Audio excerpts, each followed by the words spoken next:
ओम नमो भगवते वासुदेवाय।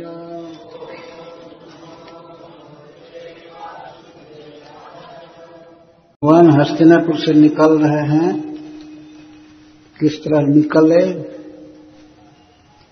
यहाँ से कथा प्रारंभ करके किस तरह द्वारका में प्रवेश किए, यहाँ तक कथा होगी। 11वें अध्याय के 10वें श्लोक तक और 10वें अध्याय के 31 श्लोक से चालू होगी।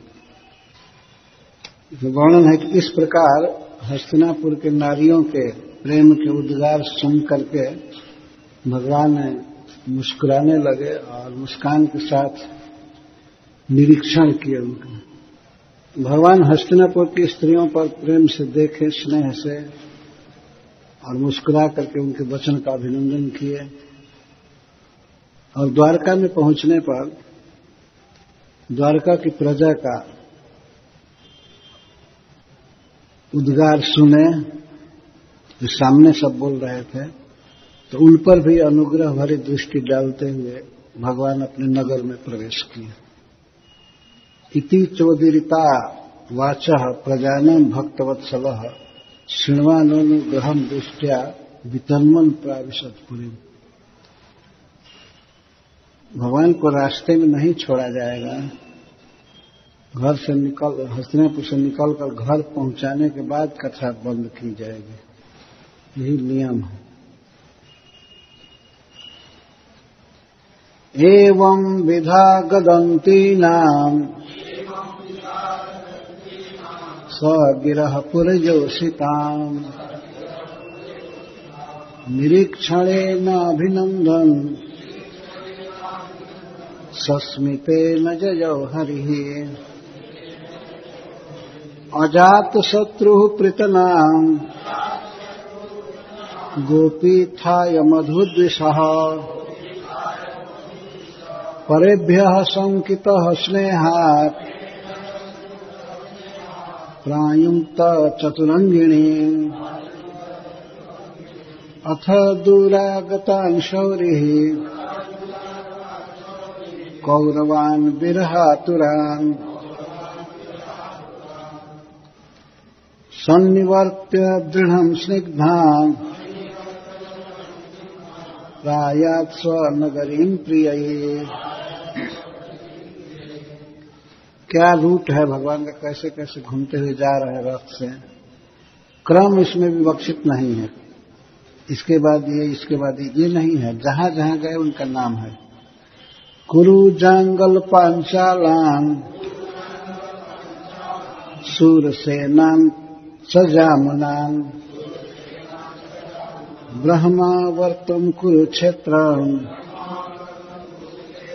मत्स्यान सारस्वतानथ मरुधन्वमतिक्रम्य सौवीराभीरयोः पराम्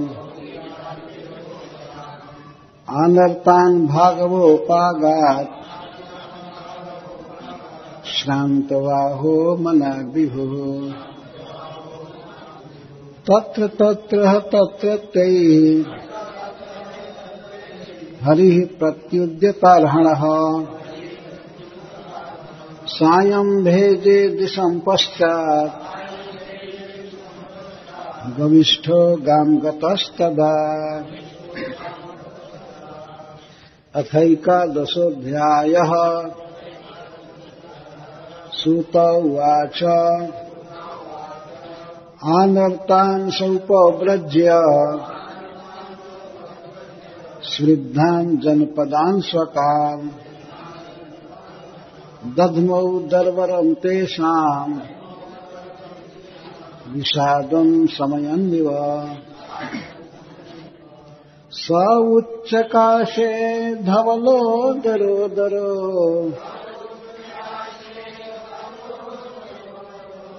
प्युरुक्रमस्याधर शोणिमा दाद्मायमानः करकञ्ज सम्पुटे यथाब्जसण्डे कलहंस उत्स्वनः तमुपश्रुत्य निनदाम् जगद्भय भयावहाम् प्रत्युद्यजुः प्रजाः सर्वाः भर्तृदर्शनलालसः तत्रोपनीतबलयो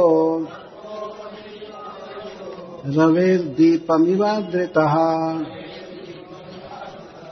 आत्मा रामं पूर्णकामं निजलाभेन नित्यदा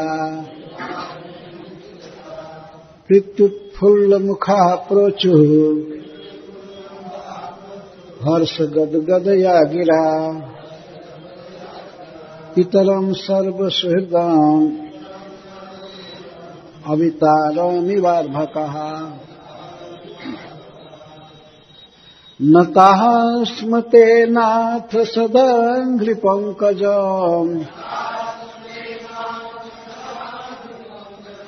वीरीं च वैरीं च सुरेन्द्रवन्दिताम् परायणं क्षेममिहेच्छतां पराम् न यत्र कालः प्रभवेत् परः प्रभुः भवाय नस्त्वं भव विश्वभावना त्वमेव माताथ सुहृत्पतिः पिता त्वं सद्गुरुर्नः परमं च दैवतम् यस्यानुवृत्त्या कृतिमो बभूविम यस्यानुवृत्त्या कृतिनो बभूविम अहो सनाथा भवता स्म जद्वयम् त्रयविष्टपानामपि दूरदर्शनम् प्रेमस्मितस्निग्धनिरीक्षणाननाम् पश्येम रूपं तव सर्वसौभगम् जर्ह्यम्बुजाक्षा पशुसारभो भवान् कुरुन् मधुन्वाथ सुहृद्दीक्षया तत्राब्दकोटि प्रतिमः क्षणो भवेत् रविं विनाक्ष्णोरिव नस्तवाच्युत इति चोदिरिता वाचः प्रजानां भक्तवत्सलः शृण्वानोऽनुग्रहं दृष्ट्या वितन्वन् प्राविशत्पुरीम्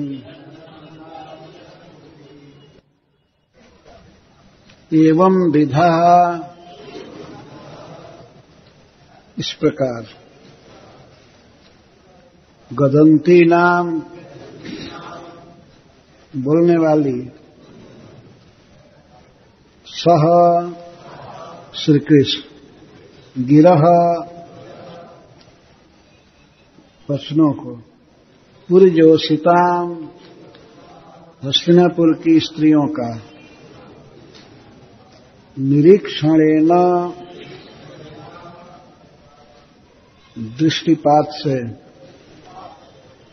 अभिनंदन अनुमोदन करते हुए सस्मितेन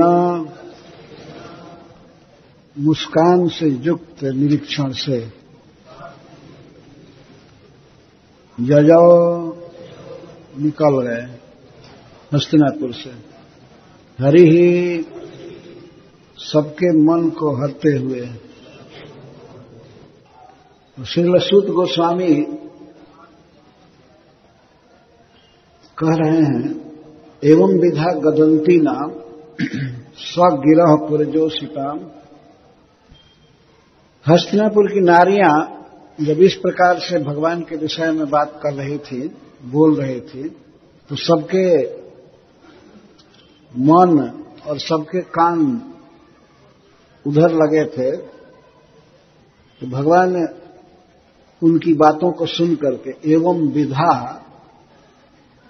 विधा का अर्थ है ये बातें और इस प्रकार से और भी बातें सुन करके, गिरह का अर्थ होता है वाणी, वचन, उनके वचन को सुन करके, किनके वचन को? पुरजोषिताम, हस्तिनापुर की स्त्रियों का वचन सुन करके उस वचन का अभिनंदन किए। यहां पर विशेष शब्द दिया जा रहा है, गिरह, वचन का अभिनंदन किए। उनको देखे अपने दृष्टि से मुस्कुरा करके, लेकिन वो जो बात बोल रही थी उसको भगवान ने अभिनंदन किया। गिरह अभिनंदन, गिरह कर्म है, मैंने वाणी का अभिनंदन किए। वो वाणी इस तरह से थी जैसे कल कहा गया कि ये पुरुष कभी घर से निकलते नहीं हैं, स्त्रियों के गुलाम बनकर रहते हैं और उनको विविध वस्तु दे करके संतुष्ट करते रहते हैं। इसी बात को सुनकर के भगवान हंस दिए। ऐसा नहीं कि रंज नहीं हुए, ये हमारी निंदा कर रही है। ये भगवान का गुण है वास्तव में, अपने प्रेमी के अधीन हो जाना, अपनी पत्नियों को मनाना विविध प्रकार से और निरंतर उनको दर्शन देते रहना, नहीं जाना यदि उनकी इच्छा नहीं है तो। इस बात को सुन करके भगवान मुस्कुराए और मुस्कुराते हुए इन बातों का अभिनंदन किए। अर्थात भगवान ने कहा कि बहुत अच्छा बोल रही है, इस तरह से भगवान ने संकेत किया और निकल गए। जजौ, हस्तिनापुर से निकल गए। हरि, सबके मन को हरते हुए निकल गए। अब महाराज युधिष्ठिर के प्रेम की बात कह रहे हैं कि जब भगवान हस्तिनापुर से निकले, अजात शत्रु प्रीतनाम गोपित थाय मधुर दिश परेभ्य संकितः स्नेहात् प्रायुक्त चतुरंगिणी। महाराज युधिष्ठिर ने देखा, सोचा पहले से ही कि श्री कृष्ण द्वारका जा रहे हैं, बहुत लंबा रास्ता है, बीच में अनेक जंगल हैं, पहाड़ हैं और अनेक बस्तियां हैं, नगर हैं। तो इस कुरुक्षेत्र के युद्ध में अनेक लोग मारे गए हैं, तो उनके संबंधी, उनके पुत्र या और कोई संबंधी हम लोगों से बदला लेने के लिए तैयार होंगे जरूर। सहज स्नेह बस, स्नेहात महाराज युधिष्ठिर ने सोचा कि श्री कृष्ण पर बीच में कोई अटैक कर सकता है, आक्रमण कर सकता है, क्योंकि इस युद्ध में श्री कृष्ण का मेन रोल रहा है, मुख्य हाथ रहा है। मरवाने में तो अपने हाथ से नहीं मारे थे, लेकिन उन्हीं की शक्ति से सब हुआ। तो श्री कृष्ण पर अधिक रंज होंगे लोग, जिनके संबंधी मारे गए हैं वे लोग। इसको परेभ्य संकित, परेभ्य शत्रुभ्य संकित भीत, स्नेह से भय बस हो गए थे कि शत्रु बीच में आक्रमण करेंगे कृष्ण पर। तो श्री कृष्ण के प्रति इतना स्नेह है महाराज युधिष्ठिर का। यद्यपि श्री कृष्ण मधु द्विषा है, मधुसूदन, मधु जैसे महान दैत्य का विनाश किए थे, उसका वध किए थे। जो मधु दैत्य को मार सकते हैं, कौन उनके सामने टिकेगा? लेकिन स्नेह ऐसा है, स्नेहवश महाराज युधिष्ठिर ने एक औक्षाहुणी सेना दिया, चतुरंगिणी सेना। चतुरंगिणी सेना कहते हैं 4 अंग जिसमें होते हैं, हाथी पर चढ़े हुए, घोड़े पर चढ़े हुए, रथ पर चढ़े हुए और पैदल चलने वाले, चार प्रकार की सेना होती है। एक औक्षाहुणी सेना लगा दिया कि श्री कृष्ण सुरक्षित पहुंचे द्वारका। यही है वास्तव में सच्चा प्रेम। हम लोग देखते हैं संसार में जब कोई कहीं से जाता है तो पहले लोग कहते थे पहुंच करके खत लिखना है, पत्र लिखना है, ठीक से पहुंच गए। और अब कहते हैं पहुंचते ही फोन करना है। ये स्नेह है। शंका होती है, अपने प्रिय के प्रति शंका होती, कहीं कोई अनिष्ट न हो जाए, ट्रेन दुर्घटना न हो जाए, या बीच में कोई चोरी न हो जाए, कुछ न हो जाए। तो आदमी ऐसे कहता है। महाराज युधिष्ठिर का उनके भाइयों का इस तरह से स्नेह है कृष्ण के प्रति कि मधुसूदन के भी गोपीथाय रक्षा के लिए, गोपीथाय माने गोपन के लिए, रक्षा के लिए, मधुसूदन के रक्षा के लिए एक औक्षाहुणी चतुरंगिणी सेना दी। देखिए प्रेम, भागवत में यही सब अध्ययन का विषय है। यही भाव नहीं हमेशा कि श्री कृष्ण तो भगवान हैं, प्रभु हैं, सारे जगत के नियंता हैं, कोई भी शत्रु, कोई भी प्रबल व्यक्ति इनका कुछ भी नहीं कर सकता है।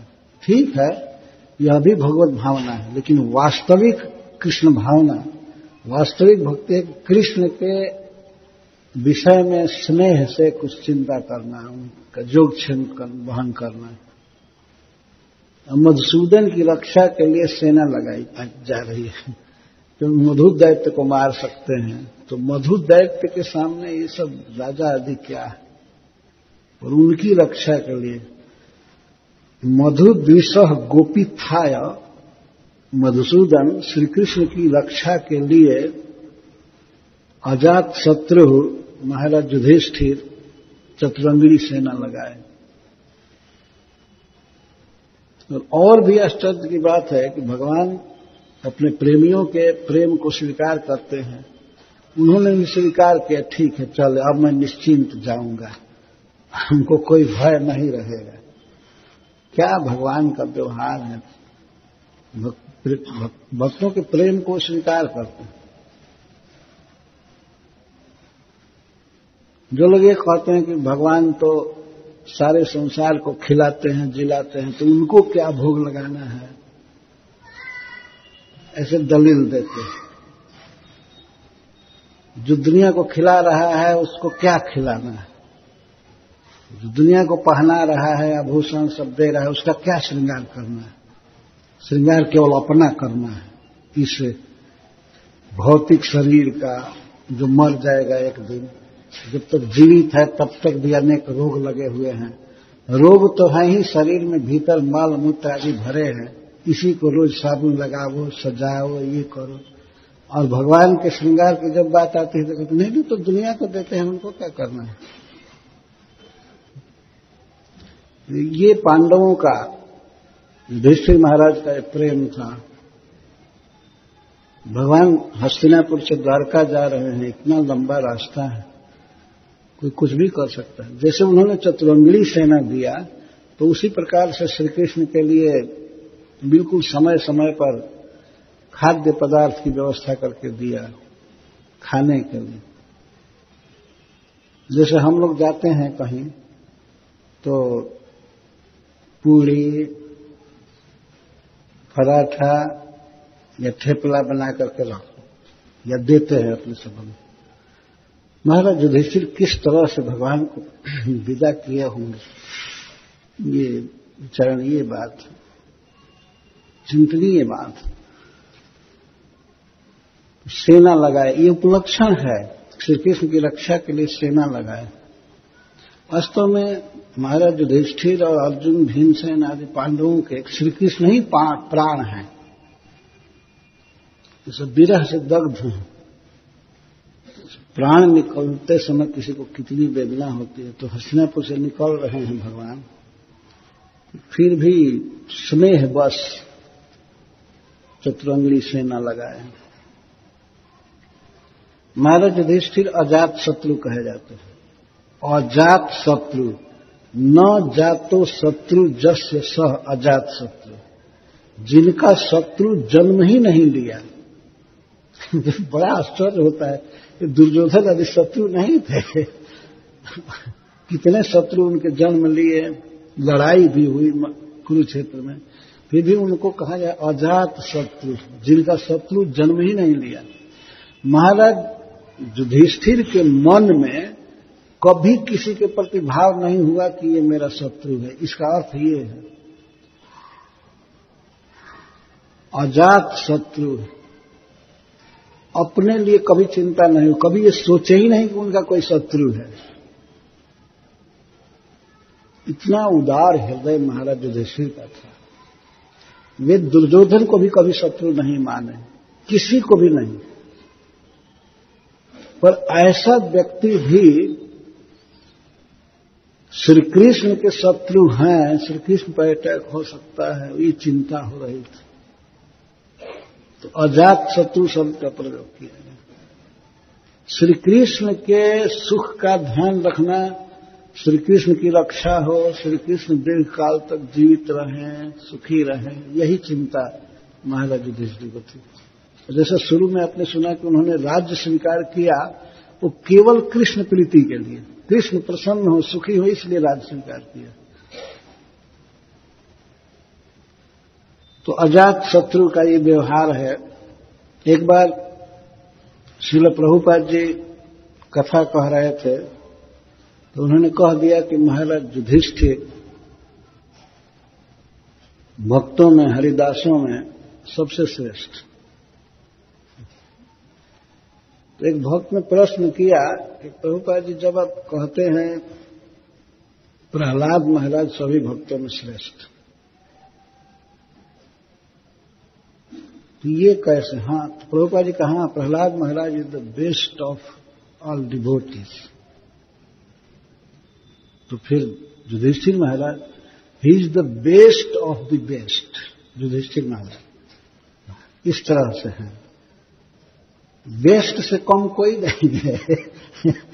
ऐसे बोले प्रहलाद महाराज दी बेस्ट हैं, और युधिष्ठिर महाराज बेस्ट ऑफ द बेस्ट, जितने बेस्ट हैं उनमें भी श्रेष्ठ। कृष्ण की इस तरह रक्षा करना, और सेना लगा करके फिर साथ में चलने लगे सब, जितने कौरव थे। वास्तव में पांडु महाराज भी कुरु की ही संतान हैं, परंपरा से, वंश परंपरा में, इसीलिए पांडवों को भी कौरव कहा जाता है। पांडव मतलब पांडु के पुत्र, और पांडु स्वयं ही कुरु वंश में जन्म लिए थे। तो यहां पर कथा कही जा रही है कि अथ दूरागतान शौरी कौरवान विरहातरा, श्री कृष्ण के विरह में बिलख रहे थे, रो रहे थे, और वे अब श्री कृष्ण के साथ बंधे हुए जहां बहुत दूर आ गए विदाई देने के लिए, क्योंकि उसमें से बहुत लोगों की इच्छा थी कि हम लौटें ही नहीं, अभी क्या हस्तिनापुर में रह करके मरना है, कृष्ण के साथ ही चलें, जो प्राण ही निकल करके जा रहा है उसी के साथ चलेगा। तो बहुत दूर आ गए। अथ दूरागतान शौरी, भगवान श्री कृष्ण ने सूर्यपुत्र श्री कृष्ण, सूर्य नाम था वसुदेव जी के पिता का, और वसुदेव जी शौरी कहा जाता है, उसी वंश में होने से श्री कृष्ण भी शौरी। तो दूरागतान, दूर आगतान कौरवान, भगवान ने देखा कि हमारे भक्त, हमारे प्रेमी बहुत दूर आ गए। क्यों दूर आ गए? क्योंकि विरह से आतुर थे, कृष्ण का संग छोड़ने में बहुत दुखी हो रहे थे, सहन नहीं हो रहा। तब भगवान ने एक जगह रथ को रोका और सबसे मिलने लगे। सन्निवर्त दृढ़ स्निग्ध, ये सब दृढ़ स्निग्ध थे, बद्ध प्रेम थे, दृढ़ स्नेह था उनका भगवान के प्रति, इसलिए दूर चले आए। पर उनको समझा बुझा करके जैसे तैसे सन्निवर्त्य उनको निवृत्त किए। महाराज युधिष्ठिर से कहे भगवान, भैया आप चिंता मत कीजिए, मैं शीघ्र ही आऊंगा, इस तरह की बात कहना। और भी जो भी थे उनको उस तरह की बात कह करके समझाए और किसी तरह से फेरे कि अब जाइए, अब काम धंधा देखिए, ऐसे ऐसे। बहुत दूर आ गए, ये समझाए, तब ये लोग लौटे। और जब ये लौट गए तब स्वप्रिय ही अपने प्रियों के साथ, प्रिय मतलब उद्धव जी, सात्यकी और अर्जुन, ये सब भगवान के परम प्रिय हैं। तो इन प्रियों के साथ स्वनगरीम प्रायात, अपने नगर की ओर चले आए। स्वनगरीम, द्वारका को कहा जा रहा है कृष्ण नगरीम, भगवान की नगरी, भगवान जहां रहते हैं। कई नगर हैं, कई प्रकार से उनका नाम है, कुछ म्लेच्छों के नाम पर, कुछ जौनों के नाम पर, कुछ अंग्रेजों के नाम पर। कैसे नगर है ना भारत में भी और दुनिया में सब जगह, लेकिन द्वारका कृष्ण की नगरी, स्वनगरी, अपने नगर में भगवान आए। तो द्वारका पहुंचने से पहले इनके राउटिंग का, रूट का वर्णन कर रहे हैं सुध गोस्वामी। कैसे कैसे हस्तिनापुर से चलकर कहां कहां गए।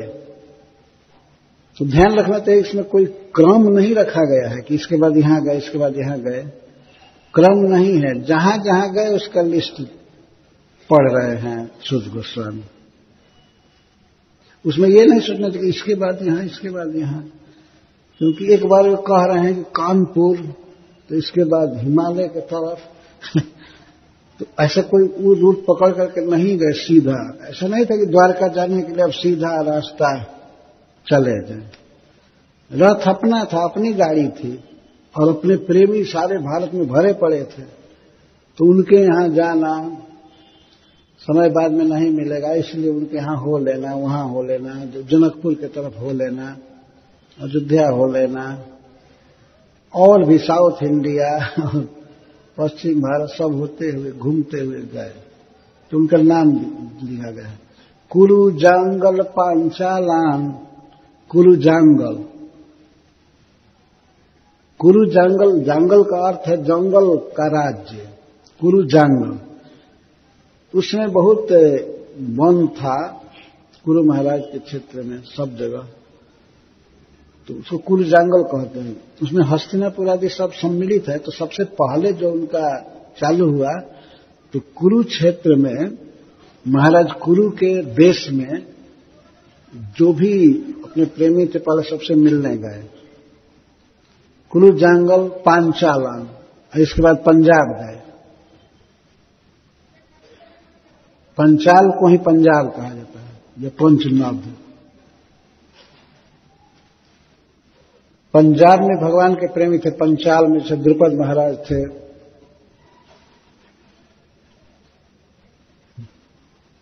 तो द्रुपद तो मारे गए थे ना, तो अब उनका वध हो गया था। लेकिन और भी संबंधी थे, द्रौपदी का नैहर था वो, पता नहीं पंजाब में कहा, चंडीगढ़ होगा या कहीं होगा, जहां की द्रौपदी थी। पंचाली, पंचाल देश। तो भगवान ऐसे घूम रहे हैं, कोई क्रम नहीं है कि इसके बाद वहां गए, यहां गए। तो पंचाल देश में गए और सूरसेना, और सूरसेन प्रदेश में आगरा, अलीगढ़, हाथरस, ये सब देश सूरसेन प्रदेश कहे जाते हैं। सजामुना और जमुना के तटवर्ती देश मथुरा, मथुरा तो सूरसेन के अंदर ही आ जाता है, वहां गए भगवान। बताइए, यहां से फिर वहां, वहां से फिर, तो वो अपने मौज में चल रहे थे। ऐसा नहीं समझना चाहिए कि द्वारका में सब लोग विरह में ही थे। भगवान नित्य वहां निवास करते हैं और इधर अपने भक्तों को सुख देने के लिए भगवान घूम रहे हैं। तो जमुना के तटवर्ती देशों में घूमे, जमुना के दोनों तरफ, इसको यामुना देशम कहते हैं, सयामुना। और ब्रह्मावर्तम, ब्रह्म आवर्त, श्री गंगा जी और जमुना जी के बीच की भूमि को ब्रह्मावर्त कहते हैं। तो मतलब है मुख्य क्षेत्र माना जाता है कानपुर। मनु महाराज की राजधानी है बिठूर, वही इस ब्रह्मांड का सेंट्रल पॉइंट माना जाता है। तो उसको आवर्त कहते, ब्रह्मावर्त। तो वहां तक गए। उसमें और भी अयोध्या आदि घूम आए, नवीशरण गए, तीर्थ के लिए नहीं, अपने भक्तों से मिलने के लिए। ब्रह्मावर्तम, कुरुक्षेत्र और कुरुक्षेत्र, ये कुरु जांगल में ही, कुरु महाराज के देश में ही कुरुक्षेत्र है। केवल एक टाउन के लिए बात नहीं कही जा रही है। कुरु महाराज के क्षेत्र में इस कुरु जांगल और कुरुक्षेत्र स्पेशल भगवान गए थे। यहां 2 बार कुरु महाराज के देश का वर्णन आया। ब्रह्मावर्तन, कुरुक्षेत्र, मत्स्यान, मत्स्य देश, जहां मछलियां बहुत होती हैं, चाहे दरभंगा, समस्तीपुर और नेपाल, सब घूम करके आए। भगवान के बहुत बड़े बड़े प्रेमी थे वहां। जनक महाराज हैं, श्रुतदेव ब्राह्मण थे, और भी भगवान के संबंधी। 16,000 विवाह हुआ था, तो कहां कहां की सब लड़कियां थी, उनके भाई।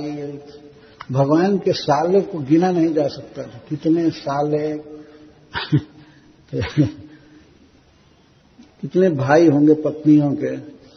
कई जगह से भौमासुर ने हरण किया था, तो सबने एड्रेस बताया होगा ना कि हमारा जन्म यहां हुआ है, यहां हुआ है, हमारे भाई हैं, हमारे पिताजी हैं। भगवान के ससुर कम से कम 16,000 होंगे। तो फिर कहां कहां रहते हैं, सबके साथ मिलें तो। लेकिन हैं विभु, सर्वसमर्थ हैं। एक बार में हजारों रूप प्रकट करके कुरुक्षेत्र में भी गए हैं, कानपुर भी गए हैं, मत्स्य देश गए हैं, दरभंगा गए हैं, जनकपुर गए हैं। एक समय में कर सकते थे। सुध गोस्वामी बहुत ढंग से वर्णन कर रहे हैं, क्योंकि भगवान के एक दिन में ही द्वारिका पहुंचने की लीला कह रहे हैं। अथवा आगे बता रहे हैं, जब जब शाम हो जाती थी तो भगवान के घोड़े थक जाते थे, तो वहां वे उतर करके रथ से किसी सरोवर पर पहुंचते थे और वहां स्नान करना, तिलक करना और संध्या बंदन करना। जो मनुष्य के आचरण हैं, परफेक्ट मनुष्य के, भगवान अपनी लीला में वो भी दिखाते थे। संध्या बंदन करते थे, सूर्य को प्रणाम करते थे, गायत्री का जप करते थे। तो मरु धनोम अतिक्रम्य, और भगवान मरु देश को पार किए। अतिक्रम्य, मरु मतलब निरुद्धक देश में पानी नहीं होता है, राजस्थान मरु, तो मरु कहते हैं। और धन में अल्पोदक देश को कहते हैं, जहां कम पानी रहता है। मरु में पानी बिल्कुल नहीं रहता है और धनों में थोड़ा पानी रहता है।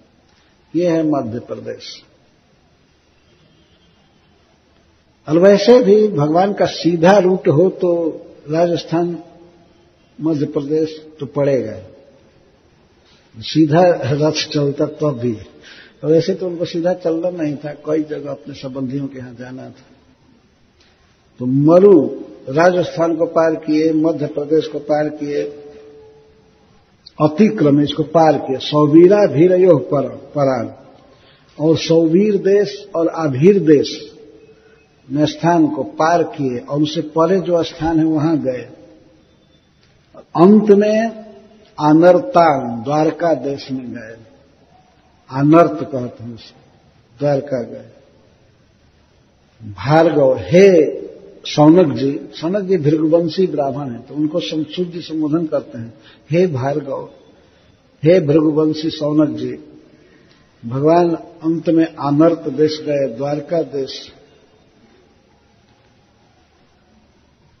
तो वहां जाते जाते श्रांत वाहो मनाग विभु, भगवान के वाहन घोड़े थोड़े थोड़े थक गए। श्रांत वाह, मनाग में थोड़ा थोड़ा थक गए। और यह विभु शब्द है, इस विभु का संयोग इसके पहले वाले श्लोक से है। सुरसेनन स जामन, अलग शब्द स, श्री कृष्ण जामुन प्रदेश में गए। और विभु, स विभु, यहां विभु शब्द ये बता रहा है कि श्री कृष्ण एक दिन में भी सब जगह जा सकते हैं।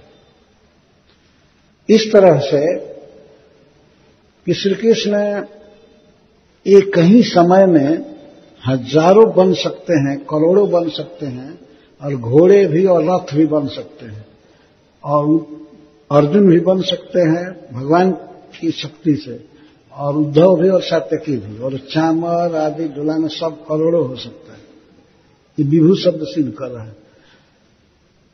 आप जैसा पढ़ रहे हैं तो लग रहा है कि एक दिन में द्वारका पहुंच गए, ये भी संभव है, और सब जगह घूम करके पहुंच गए।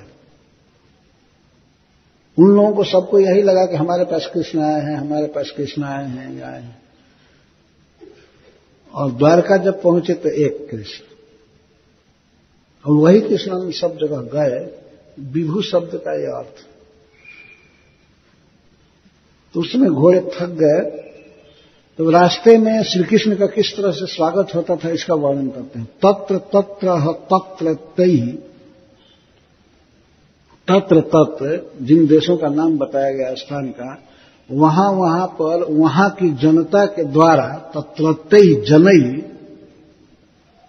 प्रति उद्यतारहण, भगवान को बहुत उपहार मिलता था, उपायन मिलता था, भेंट बहुत लोग देते थे। सब प्रकार की भेंट, आभूषण, वस्त्र और विविध प्रकार से खाने की चीजें एक से एक दिव्य लोग भेंट करते थे,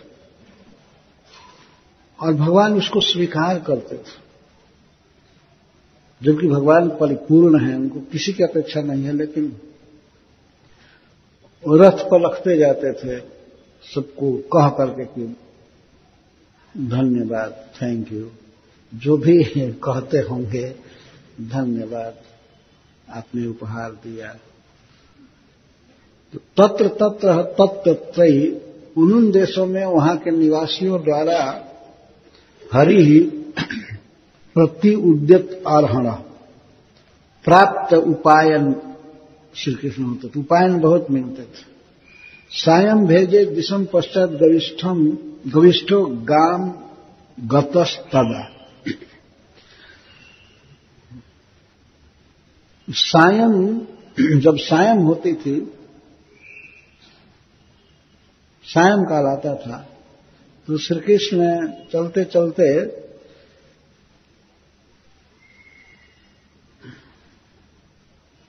गविष्ठ होते थे। गविष्ठ का अर्थ है पृथ्वी पर स्थित हो जाते थे, रथ से उतर करके पृथ्वी पर हो जाते थे, और पृथ्वी पर भी वहां रुकते थे रथ को जहां कोई नदी या सरोवर हो। देखिए भगवान की यात्रा में है, फिर भी अपने नियम का पालन करते हैं, संध्या बंदन आदि करना सब। ये मनुष्य का जीवन इसके लिए नहीं है कि अब सवेरे से रात 10 बजे रात तक दुकान में बैठा रहे। अरे कुछ संतोष करना चाहिए, जो अपने जीवन का कर्तव्य है वो शाम को करना, भजन करना, जप करना। ये तो सरकार छूट दे दे कि रात भर खोलो तो रात भर दुकान खोले रहेंगे। तो 24 घंटे खुले रहने वाले स्टोर बने भी हैं। ये मनुष्य जीवन को अधोगति में डालना है। यही सब काम करने के लिए मनुष्य जीवन नहीं है, भगवान को समझने के लिए है। कुछ समय भगवान के लिए निकालना चाहिए। भगवान इसकी शिक्षा दे रहे हैं। शाम होने पर वे रथ से उतर जाते थे और सरोवर के पास जाकर के पश्चात दिशम भेजे। पश्चात दिशम भेजे का मतलब यह है कि पश्चात दिशम का अर्थ है संध्या, पश्चिमाम दिशम का अर्थ है संध्या। संध्या का भजन करते थे। संध्या का भजन का मतलब है कि संध्या वंदन करते थे, ये अर्थ। तो जब भगवान, ऐसा कहा गया है कि जब भगवान सरोवर पर जाते थे तो उस समय सूर्य भगवान वो भी पानी में चले जाते थे। गामगत, गा का अर्थ पानी, वो भी पानी में चले जाते थे। ऐसा कहा गया है कि अद्भ्य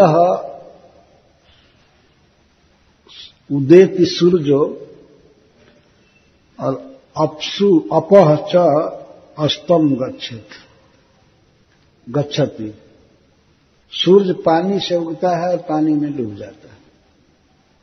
इसका अर्थ ये है, असल में सूर्य पानी में नहीं डूबते हैं, लेकिन देखने में लगता है कि समुद्र में डूब रहे हैं, और उधर कोणार्क में देखने में लगता है कि समुद्र से निकल रहे हैं। समुद्र से बहुत दूर हैं भगवान सूर्य, लेकिन ऐसा लगता है देखने में भी। तो वर्णन किया जाता है कि सूर्य पानी से उगता है और पानी में डूब जाता है। एक बार हम लोग द्वारका जी गए थे, तो सनसेट पॉइंट है, वहां रुक करके देख रहे थे। हम लोगों के साथ कई भक्त, एक भक्त थे, तो देख रहे थे सूर्य जा रहा है, तब तक तो पानी में डूब गया। तो कहता अरे अरे तो सूर्य डूब गया, साला सूर्य डूब गया। तो हम लोगों का घबराइए मत, फिर सवेरे आएगा पानी में।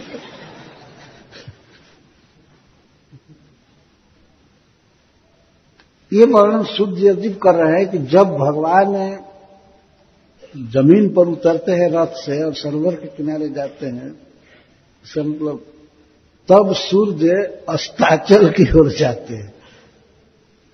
व्यतिरेक विधि से वर्णन है। वास्तविक बात यह है कि सूर्य जब अस्ताचल की ओर जाते हैं तब भगवान रथ से उतर करके संध्या वंदन करते हैं। कभी कभी शास्त्र के वाक्य को उल्टा समझना पड़ता है।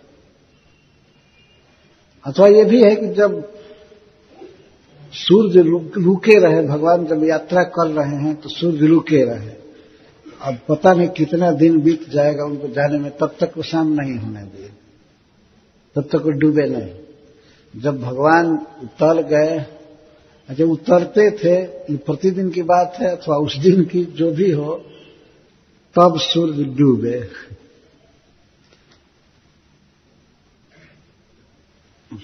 गविष्ठो गाम गतस्तदा। गवि कहते हैं स्वर्ग को, गविष्ठ का अर्थ है स्वर्गस्थ। सूर्य स्वर्ग में रहते हैं, आकाश में रहते हैं। ऐसे सूर्य जब गाम गत तदा, तो उस समय सूर्य जल में चले जाते हैं। जब भगवान के संध्या वंदन का समय होता है तब सूर्य जाते हैं। यह भी अच्छा अर्थ है। सूर्य के रूटीन के अनुसार भगवान चलें कि भगवान के रूटीन के अनुसार सूर्य चलेगा, इस सोचने की बात है। जो भी हो, अगर सूर्य के अस्त होते समय भगवान संध्या वंदन करते हैं तो वो भी ठीक है। नहीं, जब भगवान संध्या वंदन के लिए उतरते हैं तब सूर्य अस्ताचल में चला जाता है, ये भी ठीक है। अंततः सूर्य चंद्रमा ये सब भगवान के दास हैं। जो भी हो, ये भगवान की लीला का सौंदर्य है कि वे संध्या वंदन करते हैं, गुरुजनों को प्रणाम करते हैं, देवताओं को नमस्कार करते हैं सर्वेश्वरेश्वर, समस्त ईश्वरों के ईश्वर, लेकिन ये नियम पालन करते हैं। अच्छा, जब अनर्थ में आ गए, द्वारका के निकट आ गए, तब वर्णन करते हैं। सूत उवाच आनर्तान सौपव्रज श्रद्धान जनपदान स्वकान दधमौ दरबरम तेषाम विषादम समयम निवाम। जो द्वारका बिल्कुल निकट आ गई तो भगवान ने शंख बजाया। तो उस शंख की ध्वनि से सब परिचित थे। शंख की ध्वनि इसलिए भगवान ने बजाया कि शंख इसलिए बजाया कि सब लोग सुखी हो जाए कि श्री कृष्ण आ गए। इस आवाज से ही वो पहचान लेंगे कि ये तो श्री कृष्ण का पांचजन्य शंख है। उसकी ध्वनि को सब पहचानते थे, परिचित। बहुत सुंदर ध्वनि। तो भगवान ने आकर के शंख बजाया। अनर्थान से उपव्रज्य, और अनर्थ देश कैसा है? समृद्ध है। स्वकाम, अपना क्षेत्र भगवान का। गुजरात का पश्चिमी हिस्सा भगवान का क्षेत्र है। स्वकान करें शुद्ध, स्वकान समृद्धान जनपदान। इसका अर्थ है राजकोट, जामनगर आदि, पोरबंदर, सुरेंद्र नगर के बाद उधर सब भावनगर आदि सब द्वारका के क्षेत्र ही है। उसको सुरिद्धा में समृद्ध देश कहा गया। फसल से भरा हुआ सब कुछ, बहुत समृद्ध देश।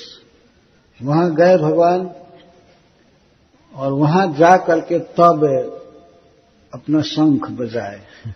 शंख बजाने का वर्णन शुद्ध दीर्घ श्लोक में कर रहे हैं। दरवरम, दर माने शंख, वर माने श्रेष्ठ, श्रेष्ठ शंख, अर्थात शंखराज पांचजन्य बजाए। किस तरह भगवान बजा रहे हैं, और हम वो शंख कैसा भगवान के हाथ में लग रहा था, इसका वर्णन करते हैं। स उच्चका से धवलो दरो दरो पिरु कमस्याधर सोण सोणिमा दाधमायमान कलकंज संपुटे यथाब्ज संडे कलहंस उत्स्वन। स इति, शंख के लिए स शब्द है। स शंख, वह शंख जब भगवान के द्वारा बजाया गया, दाधमायमान हुआ। उसमें बजाने का मतलब है लकड़ी से या ताल आदि से नहीं बजाना, उसमें हवा भरना। शंख ऐसे बजाया जाता है। बांसुरी और शंख, इसको बजाने में अपने मुख से हवा पूर्ण करनी पड़ती है, और ढोलक आदि सब पीटना पड़ता है बाहर से। बजाने का ये अर्थ नहीं समझना चाहिए कि वो हाथ से ठोक रहे हैं। दाधमायमान का अर्थ है कि उसमें ध्वनि पैदा की है। तो शंख का वर्णन पहले है कि स इति दरह शंखो दाधमायमानो भगवता आपूर्जमाण। जब श्री भगवान ने अपने दोनों हाथों से पकड़ करके शंख को और ऐसे बजाना चालू किया, तो शंख कितना सुंदर लग रहा था। शुद्ध वर्णन करते हैं। स शंख दाधमायमान उच्च का से अति सुशुभे, बहुत सुंदर लग रहा था। वो शंख बहुत सुंदर लग रहा था। यद्यपि धवल उदर, धवल उदर, धवल का अर्थ श्वेत, उजला उसका उदर था, या शरीर के बाहर भी भीतर भी सब उजला था। लेकिन उरुक्रमस्य धरसोण सोणिमा, उरुक्रम श्री कृष्ण के लाल लाल अधर से, लाल ओठों से उसका संपर्क हो रहा था, तो इसलिए भगवान के ओठों की लालिमा से वो लाल हो गया था। उसका रिफ्लेक्शन पड़ रहा था। हाथ भी लाल है भगवान का, तो उसे पकड़े थे और ओठ से फूंक रहे थे, तो इसलिए उसका उदर भी लाल हो गया। सब शंख लाल दिखाई देता था। ऐसे मूल तो उसका धवल स्वरूप था, लेकिन उसका उदर अधर स्वर्ण स्वर्णिमा, स्वर्णिमा का अर्थ ललाई और स्वर्ण का अर्थ लाल। भगवान के लाल ओठों से वो शंख का भीतरी भाग लाल हो गया था, उदर धौल उदर। तो वह ऐसे लग रहा था जैसे राजहंस, कलहंस लाल कमल पर बैठा हो, लाल कमल पर बैठा हो जो राजहंस, जैसे वो उच्च स्वर से बोलता है, कभी बोले उच्च स्वन, जिसका स्वन बहुत ऊंचा हो। राजहंस कमल पर बैठ करके और खूब उच्च स्वर से बोल रहा है, तो शंख तो बहुत ऊंचा ध्वनि कर रहा था। तो सूर्य जी कहते हैं उच्च स्वन कलहंस, शंख ऐसा लग रहा था जैसे उच्च स्वर से बोल रहा है हंस कमल के फूल पर। कई कमल हैं, भगवान का कर कमल, हथेली सब लाल है, तो इसी लाल कमल से उतना दे रहे। लाल कमल पर बैठा हुआ हंस उसे उच्च स्वर से गा रहे, वैसे शंख बोल रहा था। शंख ऐसे बोल रहा था, लगता है कि उच्च स्वर से कोई हंस बोल रहा है। और उच्च चका से, उत चका से, चकासे का अर्थ है सुंदर लगना, उत माने बहुत ज्यादा, शंख बहुत अधिक सुंदर लग रहा था। भगवान के कर कमल का स्पर्श पा करके, भगवान के हाथों में स्थित होकर के और अधर की लालिमा से लाल होकर के वह शंख बहुत सुंदर लग रहा है। क्या वर्णन है शुद्ध गोस्वामी जी का, इस तरह से वर्णन करो। वास्तव में हम लोग ये भागवत सुन रहे हैं कि श्री भगवान हस्तिनापुर से चले हैं और द्वारका में पहुंचे हैं, तो यह केवल कथा मात्र नहीं है। ये समझना चाहिए कि हम भी भगवान के साथ हैं और इस समाज में चल रहे हैं। हस्तिनापुर से चल करके हम भी द्वारका पहुंचे हैं। पहुंचने में क्या देर लगेगी, मन से पहुंच जाना चाहिए। और भगवान के इस विदाई में और भगवान के द्वारका आगमन में कितना फीस्ट होता होगा, प्रसाद अभी तो कहना ही नहीं है। इस कथा में जो लोग प्रसाद दे रहे हैं वो यही समझेंगे हम भगवान के हस्तिनापुर से विदाई में और द्वारका में रिसेप्शन में दे रहे हैं। ये डायरेक्ट सेवा है भगवान की। इस तरह से भक्तों के चित्त को भगवान में आरूढ़ करना ये बहुत बड़ी सेवा है। इस संसार में सबसे बड़ी सेवा है कि कृष्ण कॉन्शियस कोई व्यक्ति हो। कृष्ण कॉन्शियस कैसे होगा, यही कथा सुनने से। भगवान शंख बजा रहे हैं, रथ पर हैं, खड़े हैं रथ पर, और दोनों हाथ से शंख को पकड़ करके और फूंक रहे हैं। उसमें शंख इतना सुंदर लगा, उसके लिए शुद्ध गोस्वामी कहते उच्च चका से, अति सुशुभे, बहुत सुंदर लग रहा था।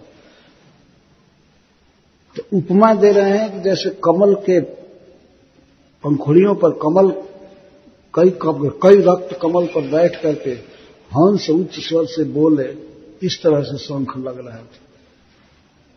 उच्च चका से कलहंस उच्च स्वर,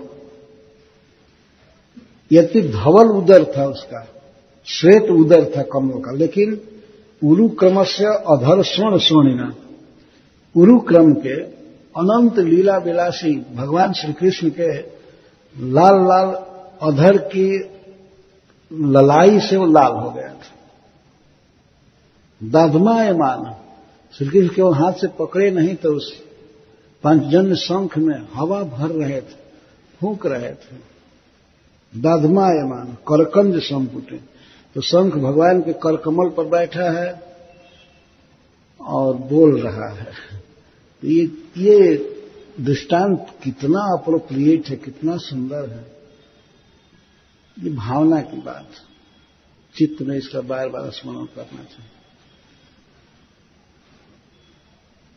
तम उपश्रुत्य, भगवान ने जब इस तरह से शंख बजाया पांचजन्य, तम उपश्रुत्य, उसको सुन करके द्वारका के आसपास और द्वारका की प्रजा सब दौड़ पड़े, अपना काम धंधा कोई था सब छोड़ दिए, धाये काम धाम सब त्यागी, मनहु रंक निधि लूटल लागे। रामायण में वर्णन है कि भगवान जब जनकपुर में गए तो जो सुने कि दो बहुत सुंदर राजकुमार आए हैं, देखने योग्य हैं, तो धाये धाम काम सब त्यागी, घर छोड़ करके और काम छोड़कर सब लोग दौड़े देखने के लिए भगवान को लक्ष्मण जी के साथ। यही बात हुई, जब ध्वनि सुने शंख की तो समझ गए हमारे प्राण वल्लभ श्री कृष्ण आ गए, हमारे स्वामी आ गए, तो सब दौड़े। और वो ध्वनि कैसी थी इसके विषय में सूत जी कहते हैं, जगत भय भयावह। जगत को, जीवों को जिससे बहुत भय है, काल से, जमराज से बहुत भय है, काल से खास करके, पर उसको भी भय देने वाला ये शंख की ध्वनि था, शंख की आवाज। पंचजन्य शंख की ध्वनि से काल भी दूर हो जाता है, कर्मबंधन नष्ट हो जाता है। तो काल को भी भय देने वाला ये पंचजन्य का नाद है, और भय दूर कर दे तो कौन बड़ी बात है। जगत भय भयावह, जगत को भय होता है काल से, काल जन्म दिया है, काल मार देगा, ये करेगा वो करेगा, पता नहीं किस जोनी में डालेगा, इसको कहते हैं कर्म बंधन। पर काल भी भगवान के शंखनाद से डरता है, उसको भी भय देने वाला। ऐसे ध्वनि को सुन करके तम उपश्रुत्य, उप का अर्थ निकट से, बहुत ध्यान से सुने वे लोग। कैसी आवाज है? तो पंचजन्य की आवाज, श्री कृष्ण की आवाज। तो प्रतिद्ययु प्रजा सर्वा भर्तृ दर्शन लालसा, भगवान की लालसा, दर्शन की लालसा से लोग पहले से ही भरे थे, प्रतीक्षा कर रहे थे कब हस्तिनापुर से आएंगे। गए हैं, 4 महीना लगा दिए, 4 महीने भगवान इस कुरुक्षेत्र के युद्ध में रहे थे। 18 दिन तो युद्ध हुआ था, और उसके बाद युधिष्ठिर महाराज का शोक, रोना पीटना वो लगा रहा। और इसके बाद भगवान आए कुरुक्षेत्र में, तो भीष्म पितामह की सदगति के लिए वहां रहे, दर्शन देते हुए, दर्शन करते हुए उनका शरीर छूटा भीष्म पितामह को। तो इन सब कार्यों में, और फिर हस्तिनापुर में लोगों को समझाना, बहन सुभद्रा को, द्रौपदी को, कुंती को, गंधारी को, इस तरह से राज्य व्यवस्थित करते करते भगवान को 4 महीना लग गए। 4 महीने का दुसह वियोग सह रहे थे द्वारका के लोग। ये आवाज सुनकर के अकस्मात बहुत प्रसन्नता हुई और वे लोग आए। भर्तृ दर्शन लालसा, बस जीवन में केवल एक ही लालसा रहती थी द्वारकावासियों की, कब कृष्ण को देखेंगे, कब कृष्ण की सेवा करेंगे, यही लालसा, और कोई लालसा नहीं। भर्तृ दर्शन लालसा, अपने स्वामी का, अपने भरतार का, भरण करने वाले कृष्ण का दर्शन करना चाहते, तो उनके दर्शन की लालसा से सब दौड़े आए। तत्रोपनीत बलयो रवेर दीप मिवाद्यतः आत्मारामम पूर्ण कामम निजलाभेन नित्यदा। तो जो भी आए, द्वारका के बाहर की प्रजा, सौराष्ट्र की, उधर की जो भी प्रजा आई, तो सब भगवान के लिए भेंट लेकर के आ रहे थे, भेंट लेकर के आ रहे थे, कई प्रकार की भेंट दे रहे थे, और श्री भगवान उसको स्वीकार कर रहे थे। क्या कृष्ण को जरूरत है? कृष्ण अनपेक्ष हैं, वास्तव में सब तरह से पूर्ण हैं। किनको भेंट दे रहे थे? आत्मा रामम, पूर्ण काम, जो अपने आप में रमण करते हैं, जिनका स्वरूप ही परमानंदमय है, अपने स्वरूप में रमते हैं, अनपेक्ष हैं। फिर भी ऐसे अनपेक्ष भगवान को भी, जिनको कोई जरूरत नहीं, उनको भी वो लोग दे रहे थे। तो इस अवसर पर सूर्य दृष्टांत देते हैं, रवे दीपम इव आद्रिता, जैसे लोग सूर्य को दीप देते हैं, दिखाते हैं। सूर्य स्वयं अपने को प्रकाशित करते हैं और इसके साथ साथ जगत को सारी चीजों को, जगत को प्रकाशित करते हैं। उनको ये टिमटिमाता दीपक की क्या जरूरत है? सूर्य भगवान को दीपक दिखाया जाएगा, अंधेरे में अपना काम कीजिए, ठोकर न लग जाए चलने में। दीपक दिखाने का यही मतलब है ना। जो प्रकाश पुंज है, सारे जगत के जीव उन्हीं से प्रकाश पाते हैं, उन्हीं से देख पाते हैं। विश्व आलोकित होता है, ब्रह्मांड आलोकित होता है। पर ऐसे सूर्य को भी परम आदर के साथ लोग दीपक दिखाते हैं। भक्ति है। सूर्य अनपेक्ष, सूर्य को कोई प्रकाश की जरूरत नहीं। ऐसे कौन सी वस्तु है जो श्री कृष्ण को प्राप्त नहीं है? कौन सा भोग, कौन सा रत्न, क्या उनको नहीं है? उनको अपेक्षा नहीं रहती है कि हमको कोई दे, ये दे, लेकिन फिर भी भगवान भक्तों के दिए हुए उपहार को ग्रहण कर रहे हैं। तो जैसे सूर्य को लोग दीपक दिखाते हैं, ऐसे द्वारकावासी भगवान के लिए भेंट लेकर के आए। तत्र यहाँ है तस्मिन श्री कृष्ण है। तत्र का ये अर्थ है श्री कृष्ण के लिए उपनीता समर्पिता बलय उपाय नानी जाभिस्ता। श्री कृष्ण के लिए वो लोग विविध उपहार दे रहे थे, भेंट दे रहे थे। निरपेक्षे अपि तस्मिन आदरेण समर्पणे दृष्टांत।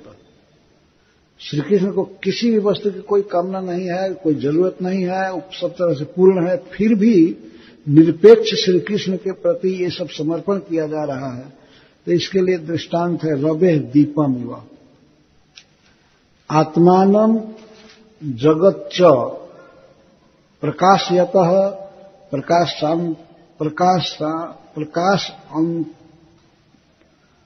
प्रकाश अंतर अनपेक्षस्य ज्योतिरूपस्य सूर्यस्य अग्रे यथा दीपम समर्पयन्ति तथा निरपेक्षस्य श्रीकृष्णस्य अग्रे समर्पित बलयः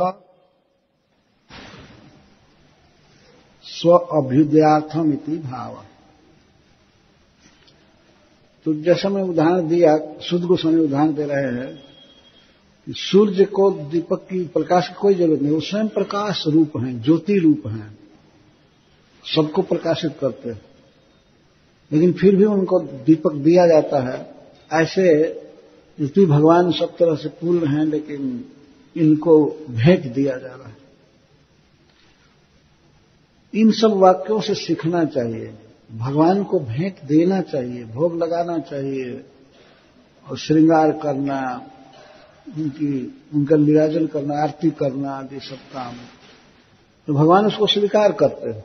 गीता में कहते हैं कि पत्रम पुष्पम फलम तोयम यो में भक्त्या प्रयच्छति तदहम भक्ति प्रहतम अस्नामी प्रयतात्मन। कोई व्यक्ति यदि प्रेम से हमको पत्ता भी देता है, जल देता है, फल या फूल देता है, तो मैं इसको स्वीकार करता हूं।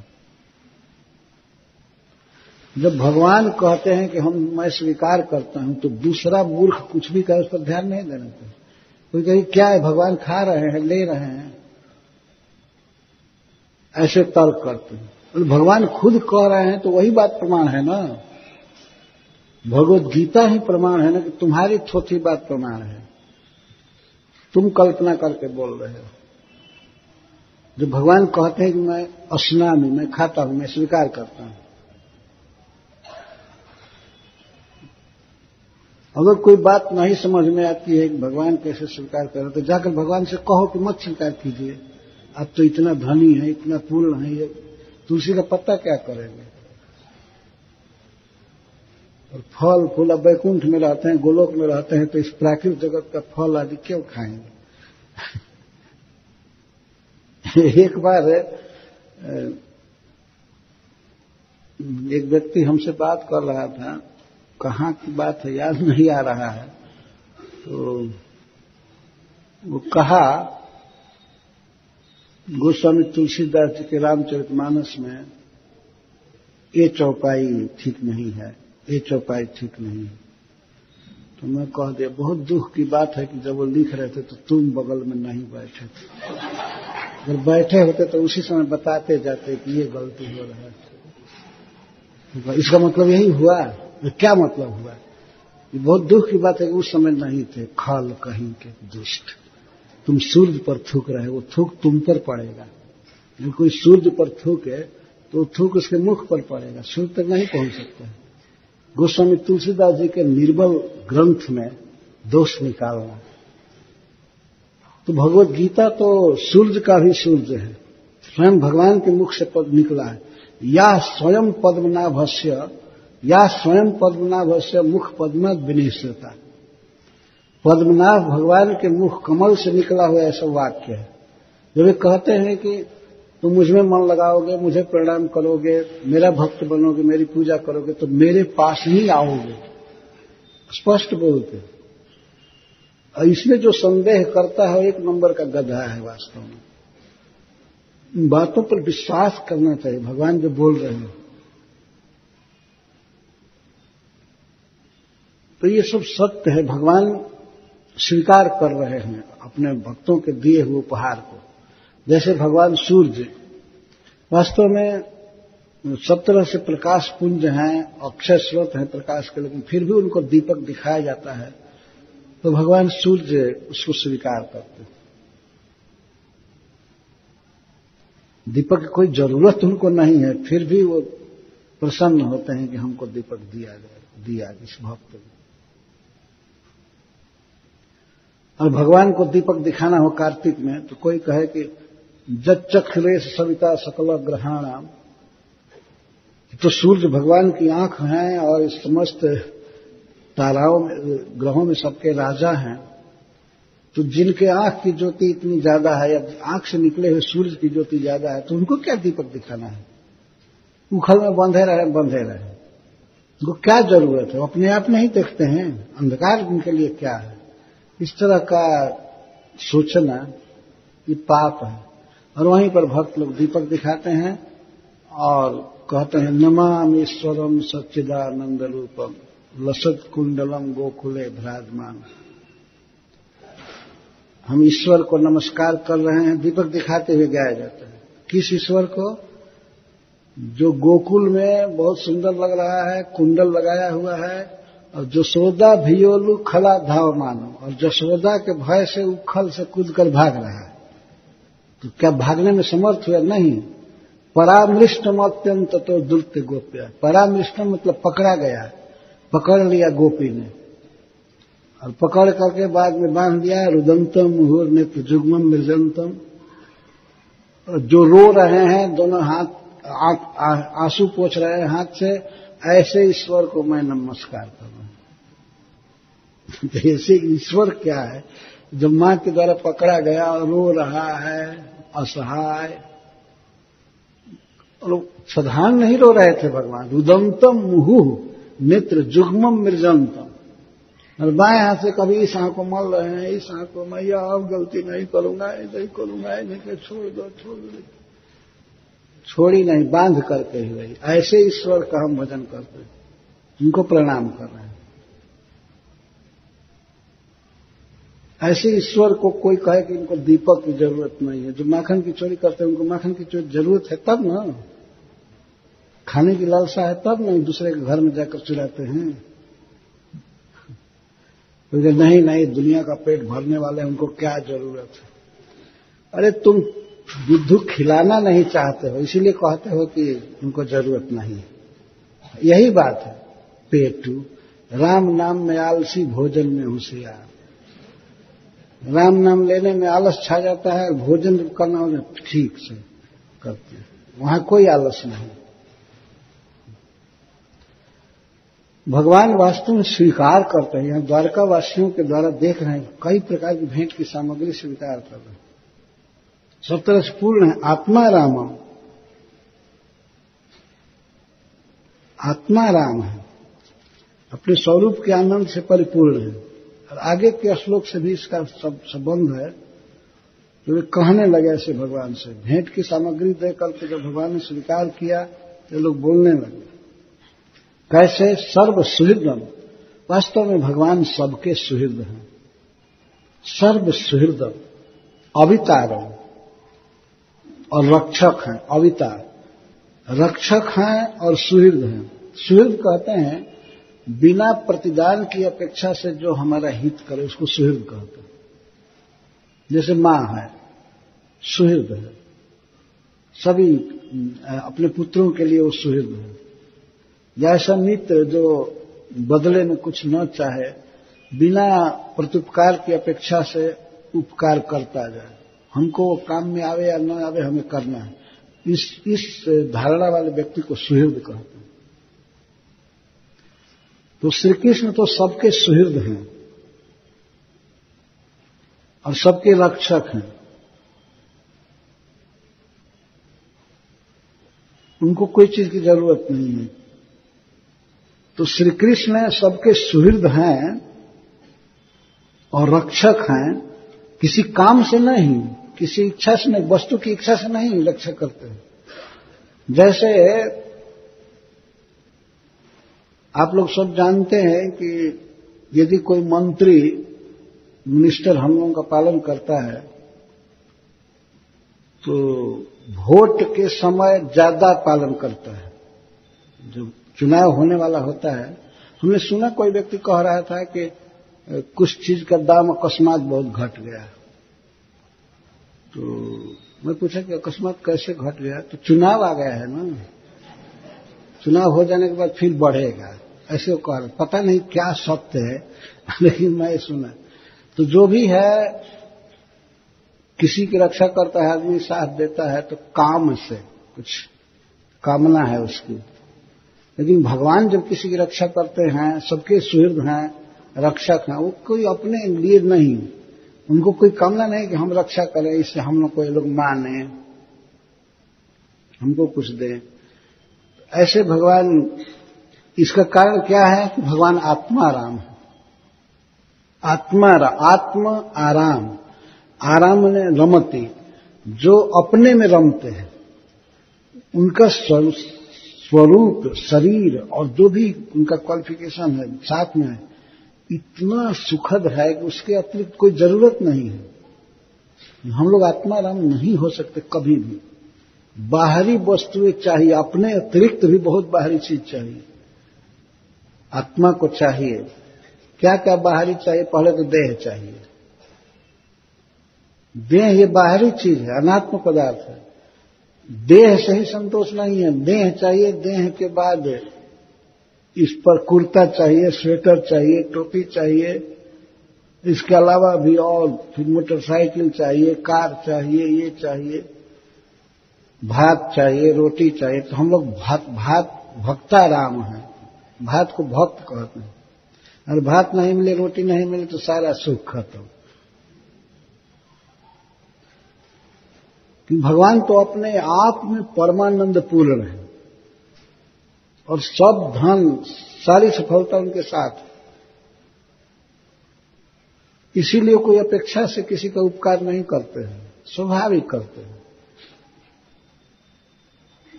और आत्माराम है कि इसका भी कारण है तत्लाप, तो परमानंद निज स्वरूप लाभे नैव पूर्ण काम। अपने स्वरूप के आनंद से ही भगवान परिपूर्ण है। किसी भी व्यक्ति को, चाहे कितना बड़ा जोगी हो, साधु, उसे कहिए कि तुम ऐसे खाओ मत, बाहरी कुछ भी ना लो और अपने आप ही आनंद में रहो। कितना दिन अपने आप आनंद में रहेगा? एक दो दिन बीतते बीतते अब जल चाहिए, भोजन चाहिए, ये चाहिए, वो चाहिए। आत्माराम कहाँ रहा? जलाराम हो गया। या कई बात, ये चाहिए, वो चाहिए, और ठंडा के दिन में कह दे कि बस अपने आप आराम में रहो, कोई जैकेट शैकेट मत पहनो और कोई कपड़ा नहीं, तो ठिठुर करके पूरा आत्माराम हो जाएगा। भगवान का स्वरूप समझना चाहिए। जैसे आत्माराम हैं भगवान और सबके सुहृद हैं, वे सबके रक्षक। तो क्या द्वारकावासी कहते हैं भगवान से, ये 4 श्लोक में यहां दिया गया है। भगवान से बोलते हैं, नताः स्मते नाथ पदारविन्दम् वीरिञ्च वैरिञ्च सुरेन्द्रवन्दितम् परायणम् क्षेममिहेच्छताम् परम् न यत्र कालः प्रभवेत् परः प्रभुः। हे नाथ पहला संबोधन है। वास्तव में द्वारका के लोगों के नाथ तो भगवान श्री कृष्ण द्वारकाधीश। हे नाथ, नाथ का अर्थ होता है रक्षक, पालक। हे नाथ ते अंघ्रि पंकजम, आपके चरण कमल में हमें सदा नतः स्म, सब समय नत हैं, आपको प्रणाम करते हैं, आपके शरण में हम हैं। हे नाथ हम सब समय आपके शरण में हैं। कथम भूतम अंघ्रि पंकजम वीरिंच वैरिंच सुरेंद्र वंदितम, आपके चरण कमल की वंदना करते हैं वीरिंच ब्रह्मा जी। ब्रह्मा जी को वीरिंच कहते हैं और ब्रह्मा जी के पुत्रों को वैरिंच कहते हैं। तो शिव जी, सनकादिक आदि ये सब वैरिंच है और वीरिंच ब्रह्मा जी हैं। वीरिंच वैरिंच सुरेंद्र वंदितम, और इसके अलावा और भी इंद्र आदि जो देवता हैं वे सब, ब्रह्मा जी जो इस विश्व में सबसे बड़े हैं, वे आपके चरण कमल की वंदना करते हैं और उनके पुत्र सनकादिक नारद आदि करते हैं और इंद्र आदि देवता सब आपके चरण कमल में नमस्कार करते हैं, आपकी शरण में रहते हैं। यह है श्री कृष्ण की महिमा। यदि कोई दूसरा व्यक्ति अपने को भगवान घोषित करता है या उसके चेला घोषित करते हैं, तो क्या उसकी वंदना करने के लिए कभी ब्रह्मा जी आए? देखना चाहिए कि ब्रह्मा जी के पुत्र आए कभी लाइन लगा करके, कि श्री कृष्ण की वंदना करने के लिए द्वारका में प्राय सभी आया करते थे। ब्रह्मा जी सबसे श्रेष्ठ देवता है, वे प्रणाम करते हैं, वे शरण में भगवान के हैं, और इसके बाद उनके पुत्र और सब सुरेंद्र, देवताओं में श्रेष्ठ लोग इंद्र आदि, इनके द्वारा वंदित चरण कमल। परायणम क्षेमम इहेच्छताम परम, यह इस संसार में जो न क्षेम चाहते हैं, क्षेम का अर्थ है कल्याण, अपना हित चाहते हैं, कल्याण चाहते हैं, तो उनके लिए परम परायणम, परम शरण है भगवान का चरण। परम मतलब सर्वश्रेष्ठ और सर्व दुख और उपद्रव से शून्य स्थान, भगवान का चरण कमल। कृष्ण का चरण कमल ही परम आश्रय है। न यत्र कालः प्रभवेत् परः प्रभु, जिस शरणागति में, कृष्ण के शरण में आ जाने के बाद परः प्रभु, सबका कंट्रोलर, ब्रह्मा आदि का भी कंट्रोलर, काल कोई प्रभाव नहीं डाल पाता है। भगवान कृष्ण के शरण में रहने वाले पर काल कुछ भी प्रभाव नहीं डाल पाता। न यत्र कालः प्रभवेत्, नहीं प्रभावित करता है, परः प्रभु। और जबकि वो पर प्रभु है, ब्रह्मा आदि का भी कंट्रोलर है, लेकिन भक्त का वो कुछ भी नहीं बिगाड़ सकता। श्री कृष्ण के शरण में रहने वाले, तो जिनके शरण की ये महिमा है, चरण का विशेषण है। आपके हम उन चरण कमलों में प्रणाम करते हैं जो ब्रह्मा, शिव और देवराज इंद्र आदि देवताओं द्वारा सदा वंदित है, पूज्य है। श्री कृष्ण वास्तव में परम प्रभु है, सबके पूज्य हैं। जब ब्रह्मा जी, शिव जी, इंद्र आदि के पूज्य हैं, तो फिर मनुष्यों के लिए क्या कहना। पर मनुष्यों में बहुत भारी अज्ञान छाया हुआ है, अनेक इष्ट देव, अनेक ये सब खड़ा कर लेते हैं। कहा था कृष्ण का भजन करो, विष्णु का भजन करो, तो कोई न कोई कॉम्पिटिटर खड़ा कर लेते। ये भी भगवान है, वो भी भगवान है, ये भी भगवान है। और तुम्हारा जरूर भगवान होगा। ऐसा कहने वाले की बुद्धि क्या है, क्या शास्त्र पढ़ता है, क्या सुनता है, भगवत गीता क्या पढ़ा है। श्री कृष्ण की महिमा को समझने वाला व्यक्ति उन्हीं की शरण में रहेगा। दूसरे की शरण में रहने वाला व्यक्ति भागवत में कहा गया है वो उस तरह से दुर्बुद्धि व्यक्ति है जैसे कोई व्यक्ति समुद्र को पार करना चाहता है, भयावह समुद्र को, तो कुत्ते की पूंछ पकड़ करके पार करना चाहे। तो महासमुद्र को पार कोई कुत्ते की पूंछ पकड़ करके करे तो कितना बेवकूफ है। मान लीजिए समुद्र के तट पर कोई खड़ा है, प्रशांत महासागर चाहे अटलांटिक महासागर के तट पर, उताल लहरें आ रही है, करंट है, और कोई सहारा नहीं पार होने का। तब तक कि कुत्ता को देखा, कुत्ता पानी पी करके थोड़ा दूर गया तो तुरंत उसकी पूंछ पकड़ करके वो भी चले, तो कुत्ता तो 2-4 मीटर में ही डूब कर मरेगा और उसके साथ उसका चेला भी मरेगा। तो इस तरह से जो दूसरे की शरण लेते हैं वो उस तरह से डूबेंगे जैसे कुत्ते की पूंछ पकड़ करके डूबता है। भगवान कृष्ण वास्तव में आराध्य हैं और बाकी सब क्या हैं। बाकी में जो तथाकथित गुरु हैं, जो कृष्ण के भक्त नहीं हैं, उनको यहां कुत्ता बनाया जा रहा है। देवता लोग खुद कह रहे हैं भगवान का भजन न करके और किसी मनुष्य का भजन करते हैं। ये देवता लोग कह रहे हैं। देवताओं का उद्गार है 6ठे स्कंध में। और एक जगह वे लोग ये भी कहते हैं कि जो आपकी भक्ति को छोड़ करके भवसागर पार करना चाहे तो मानो पत्थर की नाव बना करके और उससे पार जाना चाहता है। ये कर्मकांड आदि क्या है? ये पत्थर की नाव है।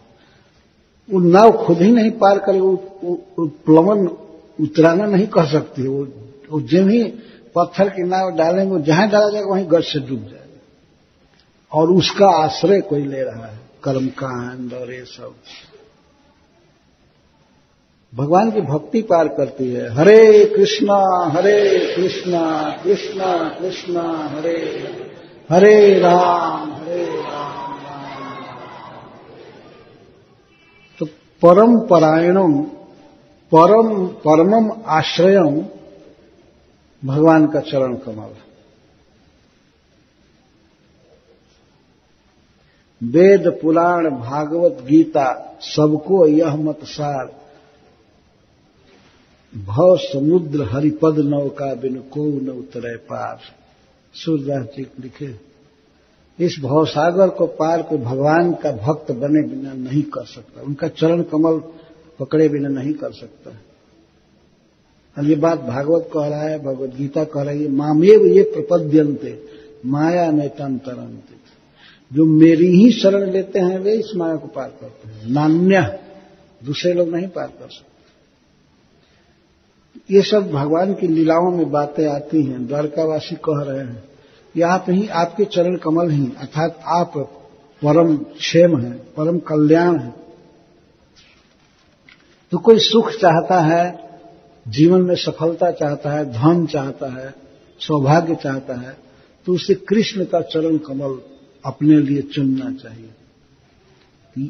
भगवान ही हमारे लिए पूज्य हैं, वास्तव में आराध्य। अब कहते हैं, भवाय नस्तुम भव विश्व भावना त्वमेव माता च सुहृत् पति पिता त्वं सद्गुरुर्नः परमं च दैवतं यस्यानुवृत्त्या कृतिनो बभूविम। भवाय नस्तुम भव विश्व भावना, हे विश्व भावन, हे विश्वम भावयति इति विश्व भावना, हे विश्व भावन, आपकी उपस्थिति से, आपके संकल्प से, आपकी चेतना रूपी शक्ति से यह विश्व सत्ता में होता है। विश्व का मतलब है विश्वस्थित सभी जीव सत्ता में रहते हैं, बढ़ते हैं, फलते हैं, फूलते हैं। इसलिए भगवान को विश्व भावन कहा गया। संपूर्ण विश्व को प्रफुल्लित करते हैं, सुखी करते हैं श्री कृष्ण। यदि किसी को वास्तव में सुखी होना है, समृद्ध होना है और इस जीवन के बाद भी सद्गति प्राप्त करनी है और इस जीवन में भी सुखी रहना है, तो उसके लिए एकमात्र उपाय श्री कृष्ण को विश्व भावन कहते हैं। तुम न भवाय भव, आप हमारे समृद्धि के लिए रहिए, होइए। भव माने होइए, समृद्धि क्या? इसका अर्थ है कि आप हमेशा द्वारका में रहिए। यही हमारा सुख है, यही हमारी समृद्धि है कि हम आपको हमेशा देखते रहें। द्वारकावासी यही कह रहे हैं। और सबसे बड़ा उनको दुख यह हो रहा है कि आप हस्तिनापुर क्यों चले जाते हैं? ये आपका गांव है, आपका नगर है, घर है, यहां रहना चाहिए ना। और हम आपको देखे बिना मरते रहते हैं।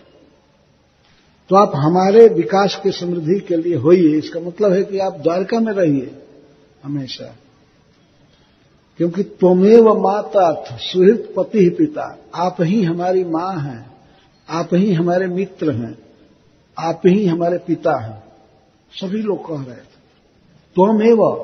त्वमेव माता, आप ही हमारी मां हैं। यदि भगवान मान लीजिए कहे कि अरे हम न भी रहे तो क्या होगा, आपकी मां है, पिता है, मित्र है, परिवार है, सब है ना।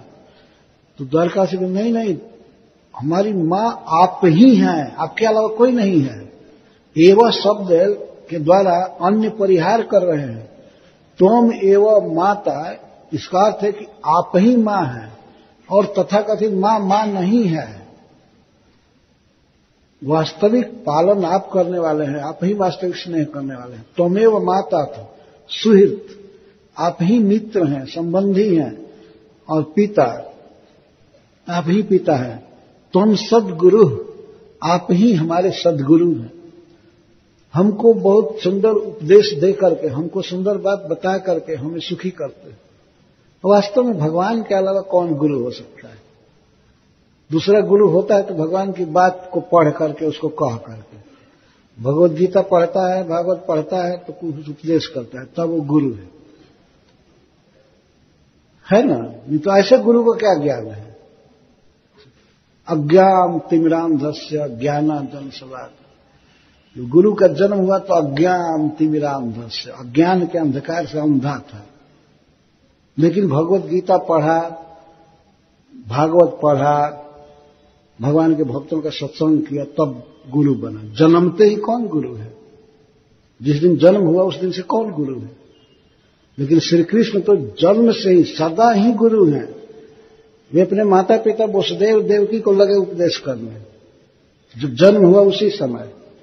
और वो भी पूर्व जन्म की बात बताते हैं कि पूर्व जन्म में ऐसे थे, कृष्णी थे, सुतपा थे, इसके बाद अदिति और कश्यप हुए, इसके बाद वसुदेव देवकी हुए, और मैं इसी शरीर से, जो शरीर देखे, इसी शरीर से आपका 3 बार पुत्र हुआ है।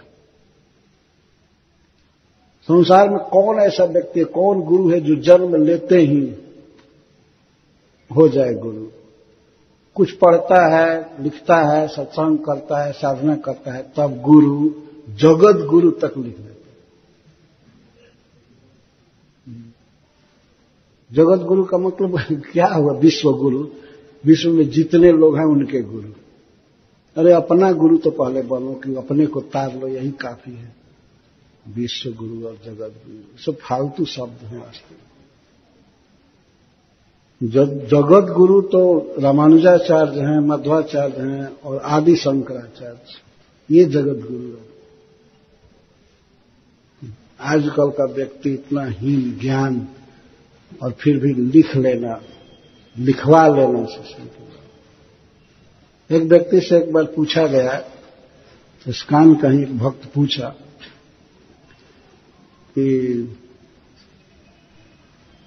आप भगवान हैं? नहीं, मैं भगवान नहीं हूं। तब आप क्यों स्वीकार करते हैं? आपके शिष्य लोग। मैं उनका मन नहीं तोड़ना चाहता। अगर हमको भगवान मानते हैं तो अब उनको अच्छा लगता है माने, लेकिन हम नहीं अपने को कहते। ये जवाब था एक व्यक्ति बॉम्बे में। और एक भक्त पूछा था डायरेक्ट उनसे, मैं अपने शिष्यों का दिल तोड़ना नहीं चाहता, उनको जो अच्छा लगता है वो कहे, लेकिन हम नहीं कहते अपने को भगवान। तो शिष्य को तुम सिखाए क्या हो? बताइए, यहां पर किसी के घर के लोग किसी को प्राइम मिनिस्टर छापना चालू कर दे, तो अगर उसको बुद्धि होगी तो बेचारा मना करेगा ना, कह नहीं हम कहां प्राइम मिनिस्टर हैं, प्राइम मिनिस्टर दिल्ली में है, कोई दूसरे है, हम नहीं है, बताएगा ना। जब जमराज के दूत अजामिल के कांड में हार करके गए, जब लोग जमराज जी से पूछे डायरेक्ट जाते, ये बताइए कि इस विश्व के ईश्वर कितने हैं, किसका नियम चल रहा है? जमराज जी कहते भाई बात क्या हुई? बात यह हुई कि आपकी आज्ञा से हम लोग अजामिलवा को लाने गए थे उसको गए थे लाने के लिए, और तब तक 4 सिद्ध आए पता नहीं कहां से, और हम लोगों को सरकार डांट फटकार करके भगा दिए। अगर हम लोग जबरदस्ती किए होते तो आपको यही सूचना मिली होती कि हमारे 3 दूत गए दुनिया से, हमारे मरने की सूचना होती। इतना जबरदस्त वे लोग थे चारों। तो किसके आदमी थे वे? किसका ऑर्डर चल रहा है? एक व्यक्ति को आप कहते हैं कि पापी है, उसको नरक में लाओ दंड देने के लिए, और दूसरे कहे कि सबसे बड़ा धर्मात्मा है और उसको छुड़ा दिए। तो पहले बताइए कि ईश्वर कितने हैं इस संसार में? हम तो आपको समझते थे कि आप ही सबसे बड़े ईश्वर। तब जमराज जी हाथ जोड़ करके कहते, सुने कि नारायण नाम लेने से छूट गया, वो समझ गए कि भगवान के पास आए हैं। वो कहते हैं दूतों, हमसे बढ़ करके दूसरा ईश्वर कोई है? हमारे जैसे करोड़ों लोग जिसकी आज्ञा पर खटते हैं, नाम रख रहे हैं ब्रह्मा जी, शिव जी, शंकरादि, भृगु जी आदि सब, जिनके बस में हम, जिनके माया के बस में हैं और उनकी आज्ञा के पालन करते हैं, वो भगवान हैं और उनके दूत आए थे। तो हमारी ये गलती है कि जमलोक में कभी मैं क्लास नहीं दिया भागवत धर्म के विषय, बताना चाहिए था। ये लोग केवल पापियों को पकड़ करके लाते थे, मारते थे, काटते थे, और कभी भागवत क्लास हुआ था? तो जमराज जी उस दिन क्लास लिए दूतों के बीच में और भगवान की महिमा समझाए। यदि गुरु बने हो तो गुरु का काम है ना समझाना भगवान की महिमा। ये कह दो कि नहीं शिष्यों को यही पसंद पड़ता है, हमको भगवान कहते हैं, परब्रह्म कहते हैं, इनको अच्छा लगता है, तो शिष्यों का दिल दुखाना नहीं चाहते, तो सबके साथ नरक में जाओ। यही करोगे ना, दिल नहीं दुखाओगे। बिना भगवान की महिमा समझे और भगवान की शरण लिए कोई व्यक्ति मुक्त कैसे हो सकता है? यहां यही बात द्वारका के लोग कह रहे हैं। आप ही मां हैं, आप ही पिता हैं, आप ही मित्र हैं और आप ही सद्गुरु हैं। वंदे कृष्णं जगत गुरु परमं च दैवतम, और आप ही हमारे परम इष्ट हैं, आराध्य हैं, हमारे लिए भजनीय सेवनीय आप हैं। और एवं सब जगह लगेगा, त्वमेव माता, तो एवं यहां लगा है, आप ही, अन्य कोई नहीं, तो एवं को सब जगह बैठाना पड़ेगा। त्वमेव माता, त्वमेव सूर्य, त्वमेव पिता, त्वमेव सद्गुरु, ये सब ऐसे बैठाना पड़ेगा। जस्यानुवृत्त्या कृतिनो बभूवुर्मा, हम आपकी सेवा करके ही कृतार्थ होते हैं। सबसे बड़ा जीवन का लाभ यही है कि आपकी सेवा मिलती है हमको, आपकी सेवा से हम कृतार्थ। जस्यानुवृत्त्या, अनुवृत्ति सेवा को कहते हैं। इंद्रियों से, मन से, वचन से जब हम आपकी सेवा करते हैं, यही हमारे जीवन की सफलता है प्रभु। तभी हम कृति होते हैं। कृति ना मतलब कृतार्थ, यही कृतार्थता है। इसका अर्थ है कि जो आपकी सेवा नहीं कर पाता है उसका जीवन अधूरा है, अपूर्ण है। आपकी सेवा से ही हम पूर्ण जीवन होते हैं, कृति ना। इसी को फिर आगे कह रहे हैं, अहो सनाथा भवता स्म जद्वयम् त्रैविष्टपानामपि दूरदर्शनम् प्रेम स्मित स्निग्ध निरीक्षणाननम् पश्येम रूपम् तव सर्वसौभगम्। द्वारकावासी अपनी कृतार्थता व्यक्त कर रहे हैं। ये विचारणीय बात है, क्या कृतार्थता है, क्या करने के लिए जीव की सत्ता है, और वो काम कर लिया तो उसको कहा जाएगा कृत अर्थ, जिसने अपने जीवन का प्रयोजन पूरा कर दिया। जो काम उसे करना था, जिसमें जीवन की सफलता थी, वो किया। तो ये तो कहे कि आपकी सेवा से ही हम कृत्य हुए, तो उससे कृतार्थता को और व्यक्त कर रहे हैं। हमारा जीवन इसलिए कृत्य है हुआ, और आज हम सनाथ हुए। द्वारका नाथ जब हमारे साथ हुए तब हम द्वारकावासी सनाथ हुए। अहो सनाथा भवता स्म जगवय, हम आज सनाथ हैं कि हमारे वास्तविक नाथ, हमारे जीवन प्राण धन रक्षक स्वामी आज हमारे साथ, तब हम सनाथ हुए। और सनाथ है, सनाथता या कृतार्थता का और विवेचन कर रहे हैं। क्यों हम सनाथ हैं? क्योंकि आप हमारे साथ हैं। इस समय जब हम आपके रूप को देखते हैं, पश्चिम रूपम तव सर्व सौभगम, आपके समस्त अंगों में सारी सुंदरता है। हाथ इतना सुंदर है, चरण कमल इतना सुंदर है, मुख कमल, नेत्र कमल, सर्वांग सौंदर्य, सर्व सौभगम। आपके शरीर में जो भी अंग है उसमें सारी सुंदरता है। जैसे हस्त कमल है, तो हाथ में सुंदरता है, परम सुकुमार है, कोटि चंद्र सुशीतल है, सुकुमार है और सुगंधित है। भगवान के हस्त कमल से और पूरे शरीर से दिव्य सुगंध निकाला करते हैं। एक गुण है भगवान के रूप का, और यह एक सुंदरता है। एक तो आकार में बहुत सुंदर है, उसको सुंदरता कहेंगे। आकार बहुत सुंदर, और उसमें सुगंध और सौकुमार, और मुख में सौस्वर। आप बोलते हैं इतना सुंदर, इतनी सुंदर बात बोलते हैं, तृप्त हो जाते हैं हमारे कान आदि। आपके इस परम सुंदर रूप को हम देख रहे हैं, यही हमारे जीवन की सबसे बड़ी धन्यता है। हम इतने सुखी हैं आपको देख करके, क्या कहा जाए। और इसके बाद बोलते हैं कि जब आप नहीं रहते हैं द्वारका में, कभी आप मथुरा चले जाते हैं, वृंदावन चले जाते हैं और हस्तिनापुर चले जाते हैं, तो उस समय आपको देखे बिना हमारा एक क्षण भी कोटि कोटि वर्ष के समान बीतता है। इसलिए आपसे ये विनती है कि हमको इस तरह से मार करके आप कभी जाइए मत वृंदावन या हस्तिनापुर। ये प्रार्थना है।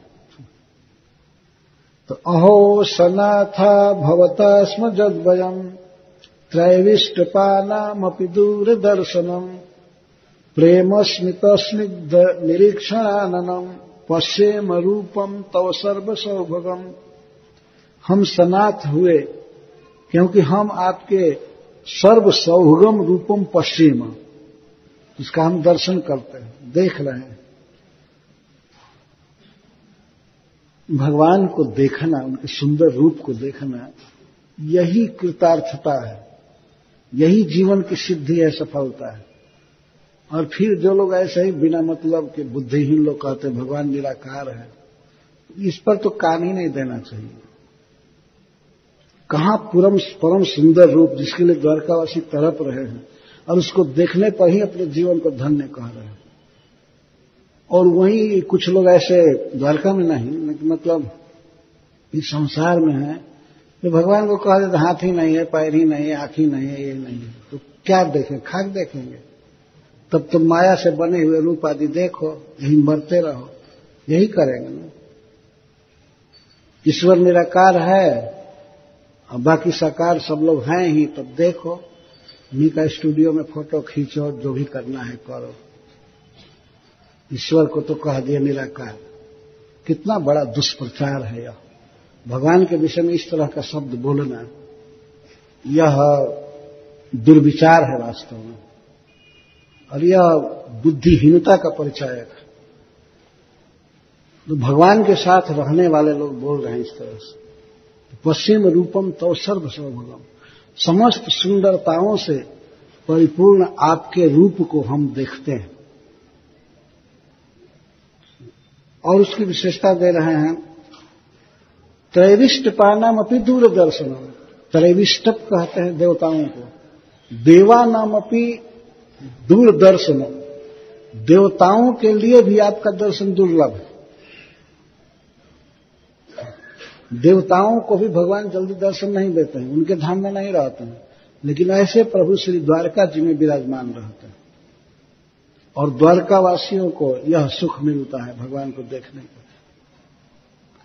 देवताओं के लिए जो रूप दुर्लभ है, उस रूप को हम लोग देखते रहते हैं। और वर्णन करते हैं, कैसा है रूप? प्रेमस्मित स्निग्ध निरीक्षणाननम, प्रेमणा जत स्मितम तद युक्तम। भगवान श्री कृष्ण के मुख को देखकर कहते हैं कि आप जब प्रेम से, स्नेह से हंसते हैं, मुस्कुराते हैं, ऐसे मुस्कान से युक्त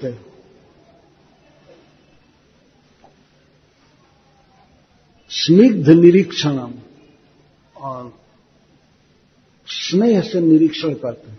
एक तो प्रेम से मुस्कान है, और ऐसे मुस्कान युक्त निरीक्षण है। आपका दृष्टिपात सब पर देखते हैं प्रेम से। प्रेम में, निरीक्षण में विशेषण लगा रहे हैं स्निग्ध। संस्कृत में स्नेह, स्नेह शब्द का अर्थ होता है घी या तेल, उसको स्नेह कहते हैं। किसी पदार्थ को जब वो मसृण बना देता है, स्निग्ध, रूखा नहीं रहने देता है, उसको सरस बना देता है, तो उसको स्नेह कहते हैं। तो श्री भगवान जब देखते हैं द्वारकावासियों पर, अपने भक्तों पर, एक तो हंसी के साथ, मुस्कान के साथ और स्नेह के साथ देखते हैं। तो ऐसा नेत्र, ऐसी चितवन, ऐसी मुस्कान से युक्त चितवन जिस आनंद में है, जिस मुख में है,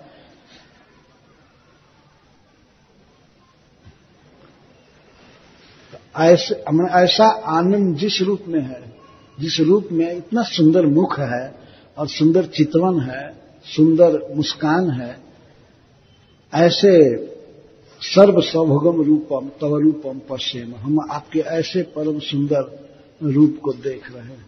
अहो भाग्य, ये हमारा बहुत बड़ा भाग्य। लेकिन अब तुरंत अपने दुर्भाग्य का भी वर्णन करते हैं। जर्ह्यम भुजाक्षा पशसारभो भवान कुरुन मधुन्वाथ सुहृद दीक्षया तत्राब्द कोटि प्रतिमः क्षणो भवेत रविम विनाक्षो रिवनस्तवाच्युत। हे अच्युत, हे अंबुजाक्ष, भगवान श्री कृष्ण के आंखों पर देख करके कह रहे हैं। हमेशा उनको कमल नयन कहा जाता है। जिनके नेत्र कमल से भी कोटि गुना अच्छे हैं, सुंदर हैं, उनको कमल नयन कहते हैं। कमल इस संसार में बहुत सुंदर पदार्थ है, बहुत कोमल पंखुड़ियां और सुगंध उसमें से। तो भगवान के अंग की उपमा कमल से दी जाती है। चरण से चरण कमल, हस्त कमल, बदन कमल, अधर कमल, कमल ही कमल।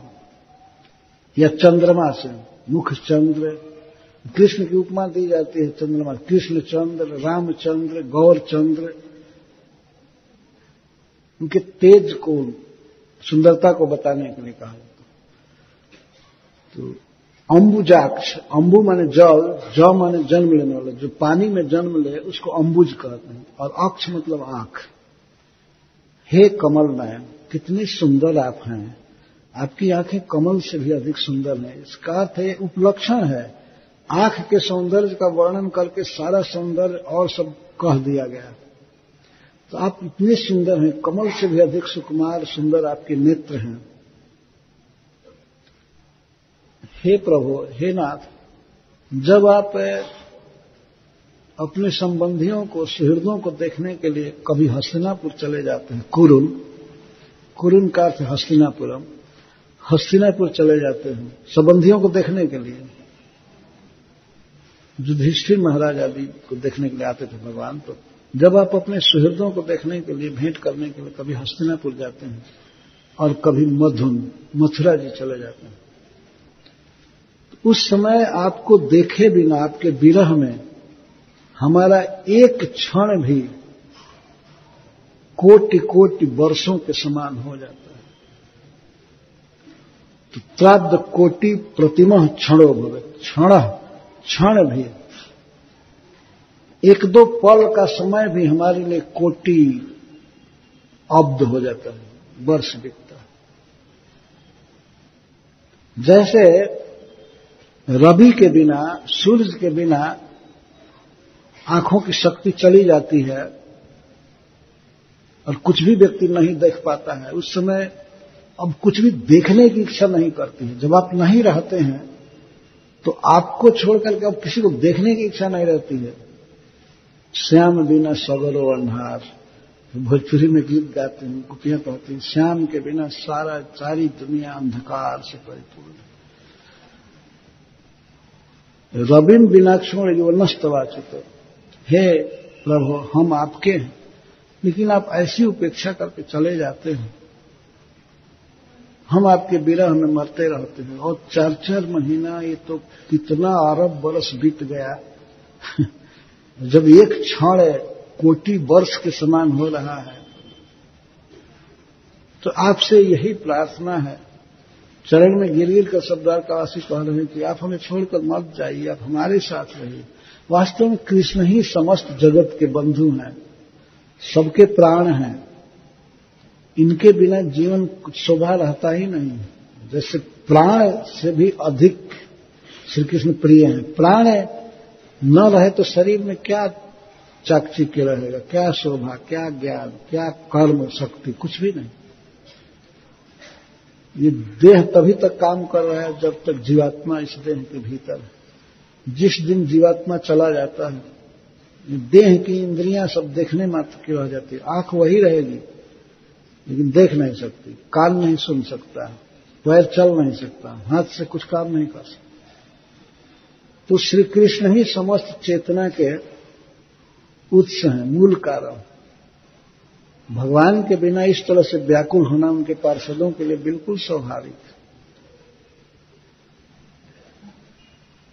तो जब आप मथुरा चले जाते हैं, एक बात विचारनीय है यहां। ऐसा पढ़ने में लगता है और कुछ लोगों का ऐसा मत है कि भगवान द्वारका से मथुरा जी नहीं गए, बलराम जी को भेजे थे एक बार। लेकिन द्वारका वासियों के उद्गार व्यर्थ नहीं हो सकते हैं। वो लोग कह रहे हैं कुरुन मधुन वात सुहृद देक्ष। मथुरा चले जाते हैं तो मथुरा में तो कोई था नहीं, मथुरावासी सब द्वारकावासी हो गए थे। यहां मथुरा का तात्पर्य है वृंदावन, ब्रजमंडल। तो भगवान अपने बंधुओं से, माता पिता से, जशोदा जी से और नंद बाबा से और गोपियों से, सखाओं से मिलने कभी कभी जाते थे। अब जैसे भी हो द्वारकावासी पता लगा लिए हैं कि गायब हैं तो कहां गए हैं। कुछ तो सोच उनके पास होगा कि हम मथुरा पहुंचे, मतलब मथुरा मंडल ब्रज में गए। तो इससे एक बात सिद्ध हुई कि भगवान बीच बीच में आते थे, इसीलिए वो लोग जी गए, गोपियां जी गई, नहीं तो मर गई होती अगर नहीं आते। ये साफ कहते हैं जरहिम बुजाक्ष, जरही माने जदा, हे कमल नयन, अपससार भोग। अपससार का अर्थ है आप हमारा तिरस्कार करके भाग जाते हैं। अपससार का अर्थ है भाग जाना, इसे पूछते भी नहीं है, समझा भी नहीं करते हैं और निकल जाते हैं। यह हम लोग नहीं चाहते हैं कि जाएं, फिर भी आप अर्जुन के साथ निकल जाते। भगवान की पत्नियां यहां तक कहती हैं कि अर्जुन यदि स्त्री होते तो उन्हीं से विवाह किए होते। और अर्जुन का आना उनके लिए बड़ा बुरा लगता था कि आया है तो लेकर जाएगा। और भगवान चले ही जाते थे, अर्जुन उनको इतना प्रिय है वे जब भी थोड़ा अवसर आता था ये जाकर के हस्तिनापुर रहते थे, चाहे वे हस्तिनापुर से आकर द्वारका रहते थे, संग बहुत कम छूटता था अर्जुन के साथ भगवान का। इतना प्रेम था कि अब भगवान अपनी पत्नियों से उतना बात नहीं करते थे जितना अर्जुन के साथ करते। अर्जुन बहुत प्रिय व्यक्ति हैं भगवान के, इसीलिए तो उनको भगवत गीता सुनाया, ये सुनाया। नहीं तो और ऋषि मुनि ब्राह्मण साधु कितना भरे थे, किसी को गीता नहीं दिए, अर्जुन को सुनाया। और बीच बीच में कहते भी हैं कि तुम मेरे सखा हो, तुम मेरे प्रिय हो, इसलिए मैं ये रहस्यमय ज्ञान दे रहा हूं। ये उत्तम रहस्य है, छिपाने जो बात है, गूढ़ है, वेदों का सार, लेकिन मैं तुमको दे रहा हूं क्योंकि तुम मेरे प्रिय हो, तुम मेरे भक्त हो और मुझमें कभी दोष नहीं निकालते। असूया शून्य हो। तो भगवान कभी कभी निकलते थे, हस्तिनापुर चले जाते थे और बताकर नहीं जाते थे कि अब जा रहे हैं। बता करके तो एक ही बार आए थे जब यज्ञ में जाना था, राजसूय यज्ञ में, तो कहे कि चले, सब लोग चले। अपनी पत्नियों को भी लेकर आए थे हस्तिनापुर राजसूय यज्ञ में सहयोग करने के लिए। उसके बाद तो कब अर्जुन के साथ निकल गए किसी जंगल में रथ पर चढ़ करके, कभी खांडव वन का दाह करना है तो इधर समय बिता रहे थे, कभी कुछ कभी कुछ। ये द्वारकावासी, अभी तो जनता प्रजा की बात है, पत्नी आदि कितना दुखी होगी वो तो अलग की बात है। कि हमारा एक क्षण भी कोटि अब्द प्रतिमा, अब्द कोटि प्रतिमा भवे, तो सुहृद दिदृक्षया, अपने सुहृदों को देखने के लिए जब आप मथुरा जाते तो मथुरा में कौन था? कोई था नहीं। तो मथुरा से तात्पर्य है ब्रजमंडल, बरसाना, नंदगांव, वृंदावन और सब स्थान, गोवर्धन, यहां जाते थे भगवान। अब सूत जी कहते हैं इति चोदिरिता वाचः प्रजानां भक्तवत्सलः श्रृण्वानुग्रहं दृष्ट्या वितन्वन् प्राक्षत। भक्तवत्सल, भक्तों से स्नेह करने वाले भगवान श्री कृष्ण अपनी प्रजा की ये बातें सुने तो सुन करके श्रृण्वान, सुनते हुए, दृष्टया अनुग्रहम वितन्वन्, और दृष्टि से, परम स्निग्ध दृष्टि से उन पर अनुग्रह करते, कृपा करते, सब पर देखते हुए। पर्सनल मतलब यहां दृष्टि का अर्थ है कि सब पर देखते हुए, केवल सिंपल नहीं, एक एक व्यक्ति से नजर मिलाते हुए ठीक तरह से कि उसकी दृष्टि भगवान के आंख से मेल हो जाए। भगवान मुस्कुराते हुए, अनुग्रह करते हुए प्राविशतपुरी में, अपने मथुरा नगरी में, द्वारका नगरी में प्रवेश किए। तब भगवान रास्ते के थकावट से बच गए और अपने घर अब आ जाएंगे। द्वारका आ गए तो इतना संतोष हो गया कि अपने नगर में आ गया, अपने घर में जाएंगे। सबसे पहले माता पिता से भेंट करेंगे, इसके बाद अपनी प्रियाओं के घर में जाएंगे। और वहां से तो एक आए हैं